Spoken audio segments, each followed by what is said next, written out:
ਦੋਸਤੋ ਤੁਹਾਡਾ ਸਾਰਿਆਂ ਨੂੰ ਜੀ ਆਇਆਂ, ਵੈਲਕਮ। ਤੇ ਆਪਣੀ ਲੜੀ ਦੇ ਤਹਿਤ ਅੱਜ ਅਸੀਂ ਜਿਹੜੇ ਕਿ ਦੂਰਦਰਸ਼ਨ ਜਾਂ ਕਹਿ ਲਓ ਕਿ ਟੀਵੀ ਨਾਟਕ ਹੈ, ਟੈਲੀਵਿਜ਼ਨ ਨਾਟਕ ਹੈ, ਉਹਦੇ ਬਾਰੇ ਆਪਾਂ ਗੱਲ ਕਰਾਂਗੇ। ਔਰ ਮੈਨੂੰ ਲੱਗਾ ਕਿ ਉਸ ਟੈਲੀਵਿਜ਼ਨ ਵਾਲੀ ਜਿਹੜੀ ਹਿਸਟਰੀ ਹੈ, ਉਹ ਨਾਟਕਾਂ ਦੀ ਖਾਸ ਤੌਰ ਤੇ ਜਿਹੜੀ ਹਿਸਟਰੀ ਹੈ, ਔਰ ਉਹਦੇ ਨਾਲ ਜਿਹੜੇ ਜੁੜੇ ਹੋਏ ਸ਼ਖਸ ਨੇ, ਡਾਕਟਰ ਲਖਵਿੰਦਰ ਜੌਹਲ ਹੋਰੀ, ਉਹ ਸਾਡੇ ਨਾਲ ਨੇ। ਔਰ ਇਹਨਾਂ ਨੇ ਕਿਉਂਕਿ ਬਹੁਤ ਕੰਮ ਕੀਤਾ, ਇਹਨਾਂ ਦੇ ਕਈ ਸੀਰੀਅਲ ਜਿਹੜੇ ਜਾਂ ਕਈ ਜਿਹੜੇ ਬਣਾਏ ਹੋਏ ਨਾਟਕ, ਉਹਨਾਂ ਨੂੰ ਕਾਫੀ ਨੈਸ਼ਨਲ ਲੈਵਲ ਦੇ ਉੱਤੇ ਅਵਾਰਡ ਵੀ ਮਿਲੇ ਦੂਰਦਰਸ਼ਨ ਦੇ ਜਿਹੜੇ ਇਹਨਾਂ ਨੇ ਬਣਾਏ।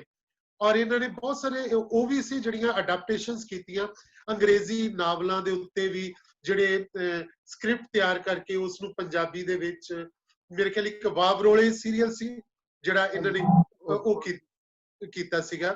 ਤੇ ਇਸ ਤਰ੍ਹਾਂ ਦਾ ਹੋਰ ਵੀ ਇਹਨਾਂ ਨੇ ਬਹੁਤ ਸਾਰਾ ਕੰਮ ਕੀਤਾ। ਮੈਨੂੰ ਸੀ ਕਿ ਅਸੀਂ ਉਹਦੇ ਬਾਰੇ ਕੁਝ, ਕਿ ਅਸੀਂ ਕਿਉਂਕਿ ਬਿਲਕੁਲ ਸਟੇਜ ਵਾਲੇ ਲੋਕ ਆ, ਮੈਂ ਤਾਂ ਬਿਲਕੁਲ ਹੀ ਸਟੇਜ ਵਾਲਾ ਵਾਂ, ਇਸ ਕਰਕੇ ਮੈਨੂੰ ਸੀ ਕਿ ਅਸੀਂ ਇੱਕ ਇਹ ਸਾਡਾ ਪੱਖ ਹੈ ਜਿਹਦੇ ਬਾਰੇ ਹਮੇਸ਼ਾ ਅਸੀਂ ਗੱਲ ਕਰਦੇ ਰਹਿੰਦੇ ਆ, ਪਰ ਦੂਰਦਰਸ਼ਨ ਬਾਰੇ ਜਾਂ ਟੀਵੀ ਨਾਟਕਾਂ ਬਾਰੇ ਬਹੁਤ ਘੱਟ ਗੱਲ ਹੁੰਦੀ ਆ, ਬਹੁਤ ਹੀ ਘੱਟ। ਤੇ ਆਪਾਂ ਅੱਜ ਉਹਦੇ ਬਾਰੇ ਗੱਲ ਕਰੀਏ, ਉਹਦੀ ਕੰਟਰੀਬਿਊਸ਼ਨ ਬਾਰੇ ਗੱਲ ਕਰੀਏ, ਉਹਦੀ ਹਿਸਟਰੀ ਬਾਰੇ ਗੱਲ ਕਰੀਏ, ਔਰ ਉਹਦੇ ਨਾਲ ਜੁੜੇ ਹੋਏ ਕਈ ਪੱਖ ਨੇ ਜਿਹੜੇ ਕਿ ਜੌਹਲ ਸਾਹਿਬ ਸਾਡੇ ਨਾਲ ਸ਼ੇਅਰ ਕਰਨਗੇ। ਸੋ ਜੌਹਲ ਸਾਹਿਬ ਜੀ ਆਇਆਂ ਨੂੰ। ਤੇ ਹੁਣ ਸਾਰਾ ਬਾਗ ਹਵਾਲੇ ਕਹਿੰਦੇ ਤੇਰੇ ਤੇ, ਤੁਸੀਂ ਹੁਣ ਸ਼ੁਰੂ ਹੋ ਜਾਓ। ਬਹੁਤ ਬਹੁਤ ਮਿਹਰਬਾਨੀ ਕੇਵਲ ਧਾਲੀਵਾਲ ਜੀ ਕਿ ਤੁਸੀਂ ਇਹ ਸਬੱਬ ਬਣਾਇਆ ਕਿ ਪੰਜਾਬ ਸੰਗੀਤ ਨਾਟਕ ਅਕਾਦਮੀ ਵੱਲੋਂ ਇਹ ਸੀਰੀਜ਼ ਸ਼ੁਰੂ ਕੀਤੀ ਹੈ, ਜਿਹੜੀ ਲਗਭਗ 1 ਹਫ਼ਤੇ ਤੱਕ ਜਿਹੜੀ ਉਹ ਚੱਲ ਰਹੀ ਹੈ। ਤੇ ਉਹਦੇ ਵਿੱਚ ਅੱਜ ਜਿਹੜਾ ਉਹ ਮੈਂ ਵੀ ਆਪਣੇ ਦਰਸ਼ਕਾਂ ਦੇ, ਦੋਸਤਾਂ ਦੇ, ਵਿਦਵਾਨਾਂ ਦੇ, ਤੁਹਾਡੇ ਸਾਰਿਆਂ ਦੇ ਰੂਬਰੂ ਹੋ ਰਹੇ ਹਾਂ। ਤੇ ਗੱਲ ਦੂਰਦਰਸ਼ਨ ਨਾਟਕਾਂ ਦੀ ਜਾਂ ਦੂਰਦਰਸ਼ਨ ਉੱਤੇ ਖੇਡੇ ਗਏ ਨਾਟਕਾਂ ਦੇ ਇਤਿਹਾਸ ਦੀ, ਕਿ ਆਪਾਂ ਨੂੰ ਸਾਰਿਆਂ ਨੂੰ ਪਤਾ, ਤੁਸੀਂ ਸਾਰੀਆਂ ਉਹ ਪਰਸਨੈਲਿਟੀਜ਼ ਹੋ ਜਿਹੜੀਆਂ ਦੂਰਦਰਸ਼ਨ ਨੂੰ ਬਹੁਤ ਨੇੜੇ ਤੋਂ ਦੇਖਦੀਆਂ ਵੀ ਹੋ। ਤੇ ਨੀਤਾ ਮਹਿੰਦਰਾ ਜੀ ਤਾਂ ਉਹਨਾਂ ਵਿੱਚੋਂ ਹੈ ਜਿਨ੍ਹਾਂ ਦੇ ਨਾਲ ਹੀ ਜਲੰਧਰ ਦੂਰਦਰਸ਼ਨ ਜਿਹੜਾ ਉਹ ਵਿਕਸਿਤ ਹੋਇਆ।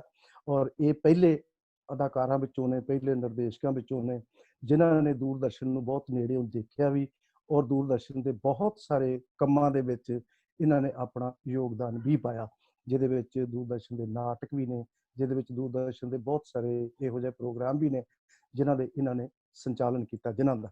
ਇਸ ਕਰਕੇ ਇਸ ਮੌਕੇ ਦੇ ਉੱਤੇ ਇਹਨਾਂ ਦੀ ਹਾਜ਼ਰੀ ਵਿੱਚ ਗੱਲ ਕਰਨਾ, ਤੇ ਤੁਹਾਡੇ ਸਾਰਿਆਂ ਦੀ ਜਿਹੜੇ ਕਿ ਤੁਸੀਂ ਥੀਏਟਰ ਨਾਲ ਜੁੜੇ ਹੋਏ ਹੋ, ਥੀਏਟਰ ਦੀ ਤੁਸੀਂ ਪੜ੍ਹਾਈ ਕੀਤੀ ਹੈ, ਥੀਏਟਰ ਦਾ ਤੁਸੀਂ ਬਹੁਤ ਕੁਛ ਜਿਹੜਾ ਉਹ ਯੋਗਦਾਨ ਦਿੱਤਾ ਪੰਜਾਬੀ ਜਿਹੜਾ ਉਹ ਥੀਏਟਰ ਨੂੰ ਖਾਸ ਤੌਰ ਤੇ। ਔਰ ਇਸ ਤਰ੍ਹਾਂ ਦੀ ਗੱਲਬਾਤ ਦੀ ਸ਼ੁਰੂਆਤ ਕਰਨਾ ਮੇਰੇ ਲਈ ਜਿਹੜਾ ਉਹ ਕਾਫੀ ਸੁਭਾਗ ਦੀ ਗੱਲ ਹੈ। ਤੇ ਜਿੱਥੋਂ ਤੱਕ ਦੂਰਦਰਸ਼ਨ ਦਾ ਸੰਬੰਧ ਹੈ, ਦੂਰਦਰਸ਼ਨ ਦਾ ਇਤਿਹਾਸ ਕੋਈ ਬਹੁਤਾ ਲੰਮਾ ਚੌੜਾ ਨਹੀਂ ਹੈ, ਤੇ ਦੂਰਦਰਸ਼ਨ ਨਾਟਕਾਂ ਦਾ ਇਤਿਹਾਸ ਜਿਹੜਾ ਉਹਦੇ ਵਿੱਚ ਵੀ ਜਿਹੜਾ ਉਹ ਓਨਾ ਵੱਡਾ ਨਹੀਂ ਹੈਗਾ, ਔਰ ਬਹੁਤ ਨਿਗੂਣਾ ਇਤਿਹਾਸ ਹੈ ਦੂਰਦਰਸ਼ਨ ਨਾਟਕਾਂ ਦਾ ਵੀ। ਔਰ ਜੇ ਆਪਾਂ ਪੰਜਾਬੀ ਨਾਟਕਾਂ ਦੀ ਗੱਲ ਕਰੀਏ ਜਿਹੜੇ ਦੂਰਦਰਸ਼ਨ ਤੇ ਖੇਡੇ ਗਏ, ਉਹ ਜਿਹੜਾ ਉਹ ਲਗਭਗ 79-80 ਤੋਂ ਸ਼ੁਰੂ ਹੋਏ, ਜਦੋਂ ਕਿ ਦੂਰਦਰਸ਼ਨ ਜਿਹੜਾ ਉਹ ਜਲੰਧਰ ਸ਼ਿਫਟ ਹੋਇਆ, ਅੰਮ੍ਰਿਤਸਰ ਤੋਂ ਜਲੰਧਰ। ਭਾਵੇਂ ਕਿ ਉਸ ਤੋਂ ਪਹਿਲਾਂ ਕੁਝ ਪ੍ਰੋਡਕਸ਼ਨ ਜਿਹੜੀਆਂ ਉਹ ਦਿੱਲੀ ਤੋਂ ਹੋ ਕੇ ਇੱਥੇ ਆਈਆਂ, ਟੈਲੀਕਾਸਟ ਹੋਈਆਂ, ਪ੍ਰਸਾਰਿਤ ਹੋਈਆਂ, ਕੁਝ ਜਿਹੜੀਆਂ ਉਹ ਆਊਟਡੋਰ ਵੀ ਬਣੀਆਂ, ਇੱਥੇ ਆ ਕੇ ਪ੍ਰਸਾਰਿਤ ਹੋਈਆਂ। ਲੇਕਿਨ ਬਕਾਇਦਾ ਤੌਰ ਤੇ ਜਿਹੜੀ ਸ਼ੁਰੂਆਤ ਜਲੰਧਰ ਦੂਰਦਰਸ਼ਨ ਦੇ ਉੱਤੇ ਨਾਟਕ ਵਿਧਾ ਦੀ ਹੋਈ, ਜਿਹਨੂੰ ਆਪਾਂ ਟੀਵੀ ਨਾਟਕ ਕਹਿੰਦੇ ਹਾਂ, ਉਹਦੇ ਵਿੱਚ ਪਹਿਲੇ ਨਾਟਕਾਂ ਦੇ ਵਿੱਚੋਂ ਸੁਪਨੇ ਤੇ ਪਰਛਾਵੇਂ ਆ, ਜਿਹੜਾ ਹਰਜੀਤ ਸਿੰਘ ਹੋਰਾਂ ਦੀ ਪ੍ਰੋਡਕਸ਼ਨ ਸੀ। ਉਸ ਤੋਂ ਫਿਰ ਬਾਅਦ ਜਿਹੜਾ ਤੁਰੰਤ ਬਾਅਦ ਹੀ ਜਿਹੜਾ ਉਹ ਗੁਰਚਰਨ ਚੰਨੀ, ਸੁਰਿੰਦਰ ਸਾਹਨੀ, ਸੁਰਿੰਦਰ ਸ਼ਰਮਾ, ਇਹਨਾਂ ਲੋਕਾਂ ਨੇ ਜਿਹੜੀ ਉਹ ਨਾਲ ਬਾਗਡੋਰ ਸੰਭਾਲੀ, ਜਿਹਦੇ ਵਿੱਚ ਸਭ ਤੋਂ ਪਹਿਲੀ ਕਨਸੈਂਟਰੇਸ਼ਨ ਜਿਹੜੀ ਹੋਈ ਦੂਰਦਰਸ਼ਨ ਦੀ, ਉਹ ਅਸਲ ਦੇ ਵਿੱਚ ਲਿਟਰੇਰੀ ਜਾਂ ਸਾਹਿਤਕ ਪਾਠਾਂ ਨੂੰ ਜਿਹੜਾ ਉਹ ਨਾਟਕੀ ਪਾਠਾਂ ਦੇ ਵਿੱਚ ਢਾਲ ਕੇ, ਜਿਹਨੂੰ ਆਪਾਂ ਕਹਿੰਦੇ ਕਿ ਸਕਰੀਨ ਪਲੇ ਲਿਖ ਕੇ, ਪਟਕਥਾ ਲਿਖ ਕੇ, ਡਾਇਲੋਗ ਲਿਖ ਕੇ ਦੂਰਦਰਸ਼ਨ ਦੇ ਉੱਪਰ ਫਿਲਮਾਉਣ ਦਾ ਯਤਨ ਕੀਤਾ ਗਿਆ।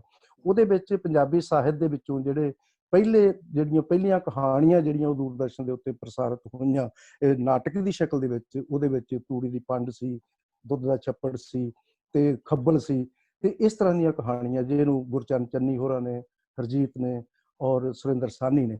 ਔਰ ਜਿਹੜੇ ਸੀਰੀਅਲ ਸਭ ਤੋਂ ਪਹਿਲੇ ਬਣੇ ਉਹਦੇ ਚ ਸੁਪਨੇ ਤੇ ਪਰਛਾਵੇਂ ਤੋਂ ਬਾਅਦ ਸਾਂਵਲੀ ਸੀਰੀਅਲ ਸੀ ਜਿਹੜਾ ਸਾਹਨੀ ਸਾਹਿਬ ਨੇ ਸਭ ਤੋਂ ਪਹਿਲਾਂ ਸ਼ੁਰੂ ਕੀਤਾ, ਜਿਹਦੇ 12-13 ਐਪੀਸੋਡ ਹੋਏ ਸੀਗੇ। ਇਸ ਤਰ੍ਹਾਂ ਦਾ ਇਤਿਹਾਸ ਜਿਹੜਾ ਉਹ 1979 ਤੋਂ ਲੈ ਕੇ ਸ਼ੁਰੂ ਹੋਇਆ। ਔਰ ਉਸ ਤੋਂ ਬਾਅਦ ਜਦੋਂ ਕਲਰ ਟੀਵੀ ਆ ਜਾਂਦਾ ਹੈ ਏਸ਼ੀਆਡ ਤੋਂ ਬਾਅਦ, ਮਤਲਬ 82 ਤੋਂ ਬਾਅਦ ਜਿਹੜਾ ਉਹ ਰੰਗਦਾਰ ਟੀਵੀ ਦਾ ਜਿਹੜਾ ਉਹ ਮਹਾਨ ਸ਼ੁਰੂ ਹੋ ਗਿਆ। ਉਸ ਤੋਂ ਪਹਿਲਾਂ black and white C, film ਦੇ ਉੱਪਰ ਹੁੰਦਾ ਸੀ, 35 mm ਦੇ ਉੱਪਰ ਹੁੰਦਾ ਸੀ, ਉਹਦੀ ਐਡੀਟਿੰਗ ਬਹੁਤ ਮੁਸ਼ਕਿਲ ਸੀ, ਉਹਦਾ ਪ੍ਰੋਸੈਸਿੰਗ ਬਹੁਤ ਮੁਸ਼ਕਿਲ ਸੀ। ਜਿਵੇਂ ਆਪਾਂ ਨੂੰ ਸਾਰਿਆਂ ਨੂੰ ਪਤਾ, ਜਿਹੜੇ ਆਪਾਂ ਸਿਨੇਮਾ ਨਾਲ ਜੁੜੇ ਹੋਏ ਹਾਂ 35 mm 70 mm ਨਾਲ, ਉਹਨਾਂ ਨੂੰ ਪਤਾ ਹੈ ਕਿ ਉਹ ਐਡੀਟਿੰਗ ਜਿਹੜੀ ਹੈ, ਜਿਹਨੂੰ ਅਸੀਂ ਕੱਟ ਕੇ ਜਿਹੜੀ ਰੀਲ ਦੀ ਐਡੀਟਿੰਗ ਜਿਹੜੀ ਸੀਗੀ ਉਹ ਕਿਵੇਂ ਕਰਨੀ ਪੈਂਦੀ ਸੀ।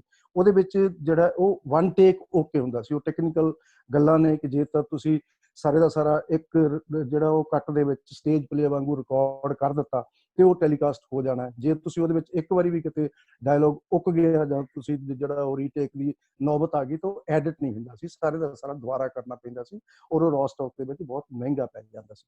ਇਸ ਕਰਕੇ ਨਾਟਕ ਜਿਹੜਾ ਉਹ ਠੀਕ ਤਰ੍ਹਾਂ ਪਹਿਲੇ 3-4 ਸਾਲ ਜਿਹੜਾ ਉਹ ਵਿਕਸਿਤ ਨਹੀਂ ਹੋ ਸਕਿਆ ਸੀ ਇਹ ਦੂਰਦਰਸ਼ਨ ਤੇ। ਜਦੋਂ ਵੀਡੀਓ ਐਡੀਟਿੰਗ ਆ ਗਈ ਤੇ ਕਲਰਡ ਐਡੀਟਿੰਗ ਆ ਗਈ 1982 ਤੋਂ ਬਾਅਦ, ਫਿਰ ਨਾਟਕਾਂ ਦਾ ਦੌਰ ਥੋੜਾ ਜਿਹਾ ਤੇਜ਼ ਹੋ ਗਿਆ। ਉਸ ਤੇਜ਼ ਦੌਰ ਦੇ ਵਿੱਚ ਫਿਰ ਰਵੀਦੀਪ ਐਂਟਰ ਕਰਦੇ ਨੇ ਉਸੇ ਵੇਲੇ, ਜਿਹੜੇ ਬੁਨਿਆਦ ਸੀਰੀਅਲ ਜਿਨ੍ਹਾਂ ਨੇ ਬੜੇ ਪੁਰਾਣੇ ਦੂਰਦਰਸ਼ਨ ਚ ਜੁੜੇ ਹੋਏ ਆ, ਜਿਹੜੇ ਸਭ ਨੈਸ਼ਨਲ ਤੇ ਬੁਨਿਆਦ ਸੀਰੀਅਲ ਹੋਇਆ ਉਹ ਅਲੱਗ ਸੀ, ਲੇਕਿਨ ਜਲੰਧਰ ਦੇ ਇੱਕ ਸੀਰੀਅਲ ਦਾ ਨਾਮ, ਪੰਜਾਬੀ ਸੀਰੀਅਲ ਦਾ ਨਾਮ ਵੀ ਬੁਨਿਆਦ ਸੀ, ਜਿਹੜਾ ਰਵੀਦੀਪ ਦੀ ਪ੍ਰੋਡਕਸ਼ਨ ਸੀ।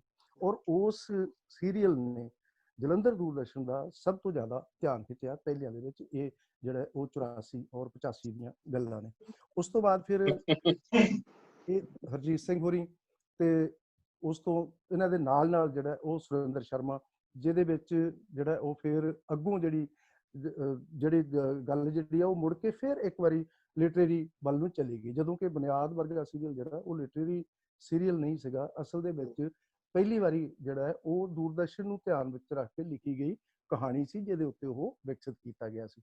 ਫਿਰ ਮੁੜ ਕੇ ਕਿਉਂਕਿ ਹਰਜੀਤ ਸਿੰਘ ਉਹਨਾਂ ਪ੍ਰੋਡਿਊਸਰਾਂ ਵਿੱਚੋਂ ਸੀਗੇ ਜਿਹੜੇ ਅਸਲ ਵਿੱਚ ਲਿਟਰੇਚਰ ਦੇ ਵਿੱਚੋਂ ਦੂਰਦਰਸ਼ਨ 'ਚ ਆਏ ਸੀ, ਤੇ ਜਿਹੜੇ ਬੰਦੇ ਲਿਟਰੇਚਰ ਵਿੱਚੋਂ ਦੂਰਦਰਸ਼ਨ ਦੇ ਵਿੱਚ ਆਏ ਉਹਨਾਂ ਦੀ ਜਿਹੜੀ ਹੈ ਉਹ ਕਿਤੇ ਨਾ ਕਿਤੇ ਭਾਵਨਾ ਜਿਹੜੀ ਹੈ ਉਹ ਉਹਨਾਂ ਸਾਹਿਤਕ ਲਿਖਤਾਂ ਨਾਲ ਜੁੜੀ ਰਹਿੰਦੀ ਸੀ ਕਿ ਉਹਨਾਂ ਨੂੰ ਉਹ ਪਰਦੇ ਦੇ ਉੱਤੇ ਸਾਕਾਰ ਕਰਕੇ ਉਹਨਾਂ ਨੂੰ ਜ਼ਿਆਦਾ ਤਸੱਲੀ ਮਿਲਦੀ ਸੀ। ਔਰ ਇਸ ਕਰਕੇ ਫਿਰ ਹਰਜੀਤ ਸਿੰਘ ਉਹਨਾਂ ਨੇ ਬਹੁਤ ਸਾਰੀਆਂ ਪੰਜਾਬੀ ਦੀਆਂ ਕਹਾਣੀਆਂ ਨੂੰ ਜਿਹੜਾ ਉਹ ਦੂਰਦਰਸ਼ਨ ਦੇ ਉੱਤੇ ਪਿਕਚਰਾਈਜ਼ ਕਰਕੇ, ਜਿਹਦੇ ਵਿੱਚ ਸੰਤ ਸਿੰਘ ਸੇਖੋਂ ਦੀ ਕਹਾਣੀ ਹਲਵਾ ਸ਼ਾਮਲ ਹੈ, ਜਿਹਦੇ ਵਿੱਚ ਫਿਰ ਸੁਰਿੰਦਰ ਸ਼ਰਮਾ ਦੀਆਂ ਪ੍ਰੋਡਕਸ਼ਨ ਸੀ, ਜਿਹਦੇ ਵਿੱਚ ਗੁਰਦਿਆਲ ਸਿੰਘ ਦੀ ਕਹਾਣੀ ਹਾਰ ਗਿਆ ਰਤਨਿਆ ਸ਼ਾਮਲ ਹੈ, ਜਿਹਦੇ ਵਿੱਚ ਗੁਰਦਿਆਲ ਸਿੰਘ ਦੀ ਕਹਾਣੀ ਫਰਜ਼ ਕਰੋ ਸ਼ਾਮਲ ਹੈ, ਉਹ ਮੇਰੀ ਆਪਣੀ ਪ੍ਰੋਡਕਸ਼ਨ ਸੀ। ਮਤਲਬ ਇਸ ਤਰ੍ਹਾਂ ਦਾ ਦੌਰ ਜਿਹੜਾ ਉਹ ਫਿਰ ਇੱਕ ਵਾਰੀ ਹੋਰ ਸ਼ੁਰੂ ਹੋਇਆ, ਜਿਹਦੇ ਵਿੱਚ ਹੀ ਜਿਹੜਾ ਉਹ ਸੰਤੋਖ ਸਿੰਘ ਪੀਰ ਹੋਰਾਂ ਦੀ ਕਹਾਣੀ ਇੱਕ ਸਧਾਰਨ ਆਦਮੀ, ਉਹ ਵੀ ਮੇਰੀ ਆਪਣੀ ਪ੍ਰੋਡਕਸ਼ਨ ਸੀਗੀ। ਮਤਲਬ ਮੈਂ ਜਿਹਨੇ ਮੇਰੀ ਸ਼ੁਰੂਆਤ ਜਿਹੜੀ ਹੈ ਉਹ 85 ਤੋਂ ਦੂਰਦਰਸ਼ਨ ਦੇ ਵਿੱਚ ਮੇਰੀ ਐਂਟਰੀ ਹੁੰਦੀ ਹੈ, ਲੇਕਿਨ 85 ਤੋਂ 91 ਤੱਕ ਮੇਰੀ ਪੋਸਟ ਜਿਹੜੀ ਹੈ ਉਹ ਪ੍ਰੋਡਕਸ਼ਨ ਅਸਿਸਟੈਂਟ ਦੀ ਪੋਸਟ ਸੀਗੀ, ਕਿਉਂਕਿ 1991 ਦੇ ਵਿੱਚ ਮੈਂ UPSC ਰਾਹੀਂ ਦੁਬਾਰਾ ਜਿਹੜਾ ਉਹ ਫਿਰ ਪ੍ਰੋਗਰਾਮ ਐਗਜ਼ੀਕਿਊਟਿਵ ਬਣਿਆ, ਮੈਂ ਰੀਜੁਆਇਨ ਕੀਤਾ। ਲੇਕਿਨ ਪਹਿਲੇ 6 ਸਾਲ ਜਿਹੜੇ ਸੀ ਮੇਰੇ, ਲਗਭਗ 6.5 ਸਾਲ, ਉਹ ਮੇਰੇ ਹਰਜੀਤ ਸਿੰਘ ਹੋਰਾਂ ਦੇ ਨਾਲ ਅਸਿਸਟੈਂਟ ਵਜੋਂ ਕੰਮ ਕਰਨ ਦੇ ਸਾਲ ਸੀਗੇ, ਜਿਨ੍ਹਾਂ ਸਾਲਾਂ ਦੇ ਵਿੱਚ ਮੈਂ ਬੁਨਿਆਦੀ ਤੌਰ ਤੇ ਟੈਲੀਵਿਜ਼ਨ ਪਲੇ ਬਾਰੇ ਬਹੁਤ ਕੁਝ ਸਿੱਖਿਆ।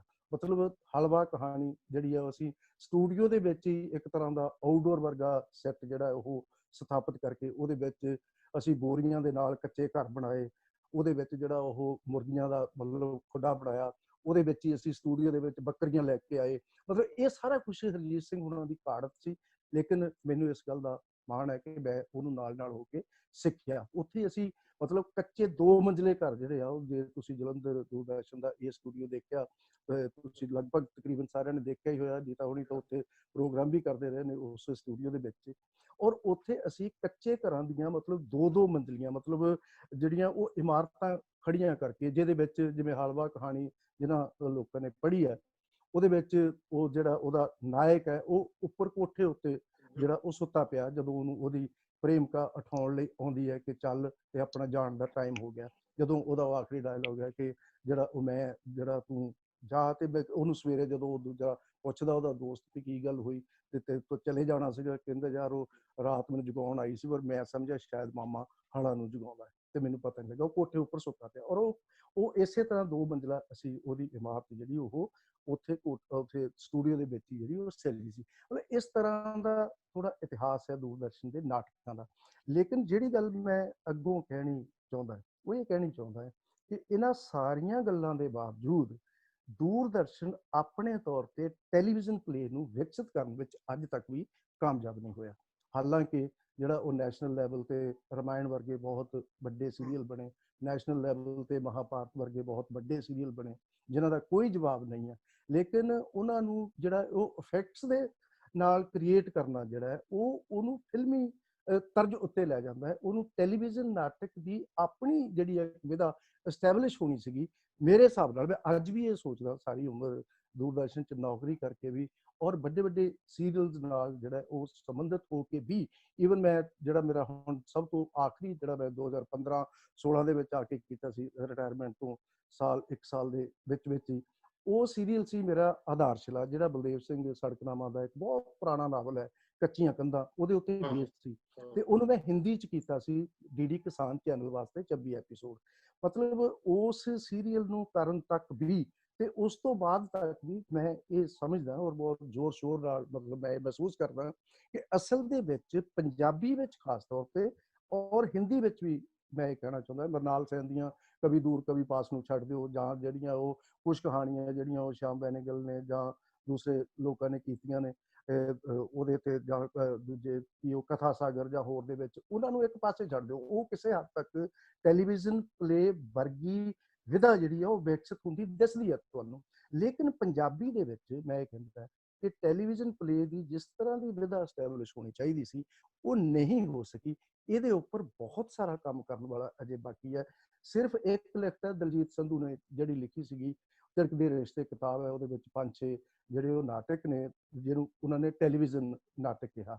ਲੇਕਿਨ ਉਹ ਵੀ ਜਦੋਂ ਤੁਸੀਂ ਪੜ੍ਹਦੇ ਆ ਤੇ ਉਹ ਕਿਉਂਕਿ ਟੈਲੀਵਿਜ਼ਨ ਸਕ੍ਰਿਪਟ ਆਪਣੇ ਆਪ ਵਿੱਚ, ਨੀਤਾ ਜੀ ਇਹਦੇ ਬਾਰੇ ਜ਼ਿਆਦਾ ਗੱਲ ਕਰ ਸਕਦੇ ਆ ਅੱਗੇ ਵੀ, ਕਿ ਮੈਂ ਸਮਝਦਾ ਕਿ ਟੈਲੀਵਿਜ਼ਨ ਸਕ੍ਰਿਪਟ ਜਿਹੜੀ ਹੈ ਉਹ ਆਪਣੇ ਆਪ ਵਿੱਚ ਕਦੇ ਵੀ ਕੰਪਲੀਟ ਨਹੀਂ ਹੁੰਦੀ, ਮੁਕੰਮਲ ਨਹੀਂ ਹੁੰਦੀ, ਕਿਉਂਕਿ ਸਕਰੀਨ ਪਲੇ ਜਿਹੜਾ ਹੈ ਉਹ ਅਸਲ ਦੇ ਵਿੱਚ ਪੈਨ ਨਾਲ ਲਿਖਿਆ ਨਹੀਂ ਜਾਂਦਾ, ਅਸਲ ਦੇ ਵਿੱਚ ਉਹਨੂੰ ਕੈਮਰੇ ਨੇ ਲਿਖਣਾ ਹੁੰਦਾ। ਤੇ ਜਦੋਂ ਕੈਮਰੇ ਨੇ ਲਿਖਣਾ ਤਾਂ ਉਹਦੇ ਵਿੱਚ ਬਹੁਤ ਕੁਝ ਸੁਜੈਸਟਿਵ ਹੋ ਜਾਂਦਾ, ਕਿਉਂਕਿ ਸਕਰੀਨ ਪਲੇ ਅਲਟੀਮੇਟ, ਜਿਵੇਂ ਅਸੀਂ ਲਿਟਰੇਚਰ ਵਾਲੇ ਵੀ ਕਹਿੰਦੇ ਆ ਕਿ ਕੋਈ ਵੀ ਪਾਠ ਜਿਹੜਾ ਉਹ ਕੰਪਲੀਟ ਨਹੀਂ ਹੁੰਦਾ। ਜਦੋਂ ਤੁਸੀਂ ਇੱਕ ਕਿਤਾਬ ਪੜ੍ਹਦੇ ਹੋ ਤੇ ਜਦੋਂ ਕਿਤਾਬ ਪਾਠਕ ਪੜ੍ਹਦਾ ਹੈ ਤੇ ਉਹ ਪੜ੍ਹਦਾ ਆਪਣੇ ਮਨ ਦੇ ਵਿੱਚ ਇੱਕ ਹੋਰ ਟੈਕਸਟ ਦੀ ਸਿਰਜਣਾ ਕਰਦਾ ਹੈ, ਟੈਕਸਟ ਕ੍ਰੀਏਟ ਕਰਦਾ ਹੈ, ਤੇ ਜਿਹੜਾ ਸੁਣ ਰਿਹਾ ਉਹਨੂੰ ਪੜ੍ਹਦੇ ਨੂੰ ਉਹ ਆਪਣੇ ਮਨ ਦੇ ਵਿੱਚ ਇੱਕ ਟੈਕਸਟ ਕ੍ਰੀਏਟ ਕਰਦਾ ਹੈ। ਇਸੇ ਤਰ੍ਹਾਂ ਟੈਲੀਵਿਜ਼ਨ ਨਾਟਕ ਹੈ। ਜਦੋਂ ਟੈਲੀਵਿਜ਼ਨ ਨਾਟਕ ਕਾਗਜ਼ ਦੇ ਉੱਪਰ ਲਿਖਿਆ ਜਾਂਦਾ ਹੈ ਤੇ ਉਹ ਆਪਣੇ ਆਪ ਵਿੱਚ ਕੰਪਲੀਟ ਟੈਕਸਟ ਦੀ ਸਿਰਜਣਾ ਨਹੀਂ ਹੁੰਦੀ, ਕਿਉਂਕਿ ਅਲਟੀਮੇਟ ਉਸ ਸਕ੍ਰਿਪਟ ਨੇ ਕੈਮਰੇ ਦੇ ਥਰੂ ਲਿਖਿਆ ਜਾਣਾ, ਤੇ ਜਦੋਂ ਕੈਮਰੇ ਦੇ ਥਰੂ ਲਿਖਿਆ ਜਾਣਾ ਤੇ ਉਹ ਫਿਰ ਕੰਪਲੀਟ ਨਹੀਂ ਹੁੰਦਾ, ਕਿਉਂਕਿ ਅਲਟੀਮੇਟ ਉਹਨੇ ਐਡੀਟਿੰਗ ਦੇ ਥਰੂ ਲਿਖਿਆ ਜਾਣਾ, ਕਿਉਂਕਿ ਉਹਦੀ ਸਾਰੀ ਟਾਈਮਿੰਗ ਸਾਰੀ ਦੀ ਸਾਰੀ ਜਿਹੜੀ ਜਿਹਨੂੰ ਆਪਾਂ ਕਹਿੰਦੇ ਆ ਕਿ ਉਹਦਾ ਰਿਸੀਵਰ ਜਿਹੜਾ ਨਾ ਉਹ ਕਿਤੇ ਹੋਰ ਪਿਆ ਹੁੰਦਾ ਹੈ, ਤੇ ਜਦੋਂ ਉਹਨੂੰ ਕਿਸੇ ਨੇ ਦੇਖਣਾ ਤੇ ਦਰਸ਼ਕ ਨੇ ਇੱਕ ਆਪਣਾ ਟੈਕਸਟ ਆਪਣੇ ਮਨ ਦੇ ਵਿੱਚ ਸਿਰਜਣਾ, ਉਹਨੂੰ ਕੰਪਲੀਟ ਕਰਨਾ। ਇਸ ਕਰਕੇ ਇਹ ਮਤਲਬ ਲਿਟਰੇਰੀ ਸਿਰਜਣਾ ਤੇ ਖਾਸ ਤੌਰ ਤੇ ਟੈਲੀਵਿਜ਼ਨ ਜਿਹਨੂੰ ਆਪਾਂ ਮਤਲਬ ਦ੍ਰਿਸ਼ ਕਾਵਿ ਕਹਿ ਦਿੰਦੇ ਆ, ਮਤਲਬ ਨਾਟਕ ਤੋਂ ਵੀ ਅੱਗੇ ਜਦੋਂ ਆਪਾਂ ਸਕਰੀਨ ਤੇ ਆ ਜਾਂਦੇ ਆ, ਇਹ ਇੱਕ ਬੇਸਿਕ ਫਰਕ ਹੈ ਕਿ ਕੋਈ ਵੀ ਸਕ੍ਰਿਪਟ ਜਿਹੜੀ ਹੈ ਉਹ ਕੰਪਲੀਟ ਨਹੀਂ ਹੋ ਸਕਦੀ।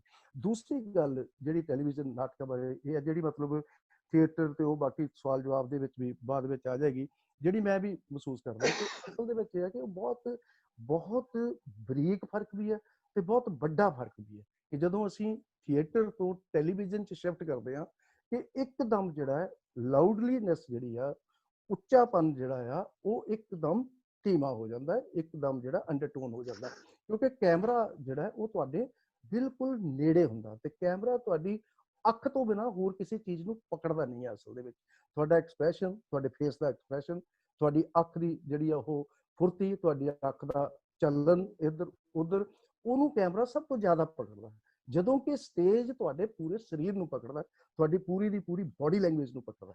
ਉਹ ਬਾਡੀ ਲੈਂਗੁਏਜ ਜਿਹੜੀ ਹੈ ਉਹ ਜਦੋਂ ਕੈਮਰੇ ਦੇ ਅੱਗੇ ਆਉਂਦੀ ਹੈ ਤੇ ਉਹ ਆਪਣਾ ਸਾਰੇ ਦੀ ਸਾਰੀ ਤਸਵੀਰ ਨੂੰ ਬਦਲ ਦਿੰਦੀ ਹੈ।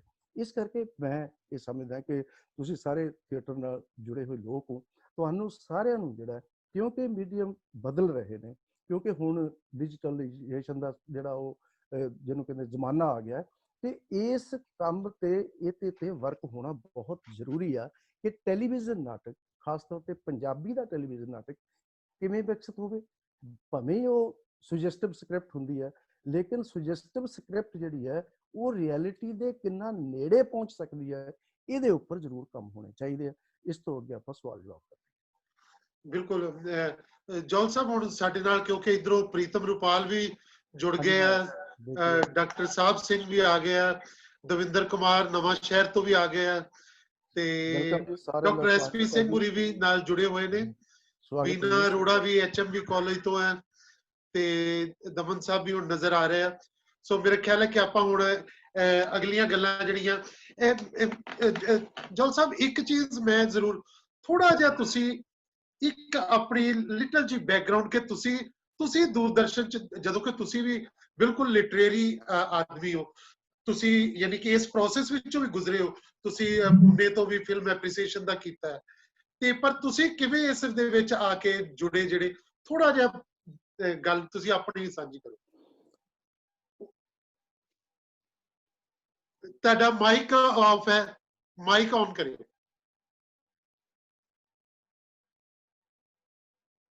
ਨਹੀਂ, ਔਨ ਨਹੀਂ ਹੋਇਆ।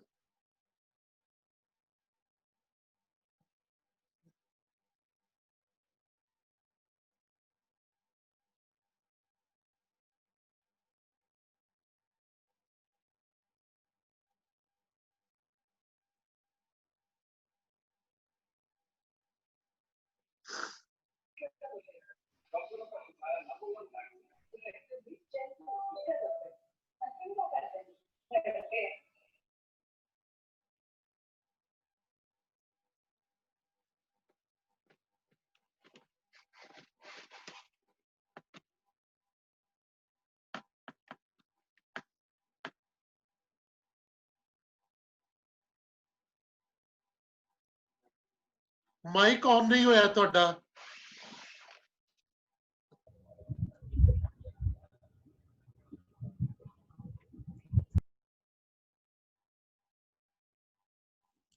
हाँ देखो होया जी जी हो गया। ओके ओके ओके वो कनेक्शन असल थोड़ी जी गड़बड़ होती है। जी जी जी ਚਲੋ ਆਪਾਂ ਤੁਹਾਡਾ ਕੇਵਲ ਜੀ ਦਾ ਸਵਾਲ ਸੀ ਕਿ ਮੇਰਾ ਦੂਰਦਰਸ਼ਨ ਦੇ ਵਿੱਚ ਮੇਰੀ ਆਮਦ ਕਿਹੋ ਜਿਹੀ ਹੈ, ਹਾਂ ਕਿਵੇਂ ਤੁਹਾਡਾ ਰਿਸ਼ਤਾ ਕਿਵੇਂ ਬਣਿਆ ਦੂਰਦਰਸ਼ਨ ਨਾਲ। ਦੇਖੋ ਅਸਲ ਦੇ ਵਿੱਚ ਇਹ ਹੈ ਕਿ ਮੈਂ ਨਾ ਆਪਣੇ ਆਪ ਬਾਰੇ ਵੈਸੇ ਕਈ ਵਾਰੀ ਇਹ ਕਹਿੰਦਾ ਹੁੰਦਾ ਕਿ ਮੈਂ 8.5 ਸਾਲ ਪੱਤਰਕਾਰੀ ਕੀਤੀ, ਪਰ ਮੈਂ ਪੱਤਰਕਾਰ ਨਹੀਂ ਬਣ ਸਕਿਆ। ਤੇ ਫਿਰ ਮੈਂ 25 ਤੋਂ ਲੈ ਕੇ 28 ਸਾਲ ਤੱਕ ਪ੍ਰੋਡਿਊਸਰ ਦੂਰਦਰਸ਼ਨ ਦਾ ਬਣਿਆ, ਪਰ ਮੈਂ ਅਸਲ 'ਚ ਪ੍ਰੋਡਿਊਸਰ ਨਹੀਂ ਬਣ ਸਕਿਆ। ਤੇ ਅਸਲ 'ਚ ਇਹ ਹੈ ਕਿ ਮੇਰਾ ਰਿਸ਼ਤਾ ਜਿਹੜਾ ਦੂਰਦਰਸ਼ਨ ਨਾਲ ਉਹ ਗਿਣਿਆ ਮਿਥਿਆ ਨਹੀਂ ਸੀਗਾ, ਅਚਾਨਕ ਸੀਗਾ। ਉਹ ਇਸ ਕਰਕੇ ਸੀ ਕਿ ਮੈਂ ਨਵਾਂ ਜ਼ਮਾਨਾ 'ਚ ਸੀ, ਪੱਤਰਕਾਰੀ ਕਰਦਾ ਸੀ ਤੇ ਦੂਰਦਰਸ਼ਨ ਤੇ ਪੋਸਟਾਂ ਨਿਕਲੀਆਂ ਸੀ।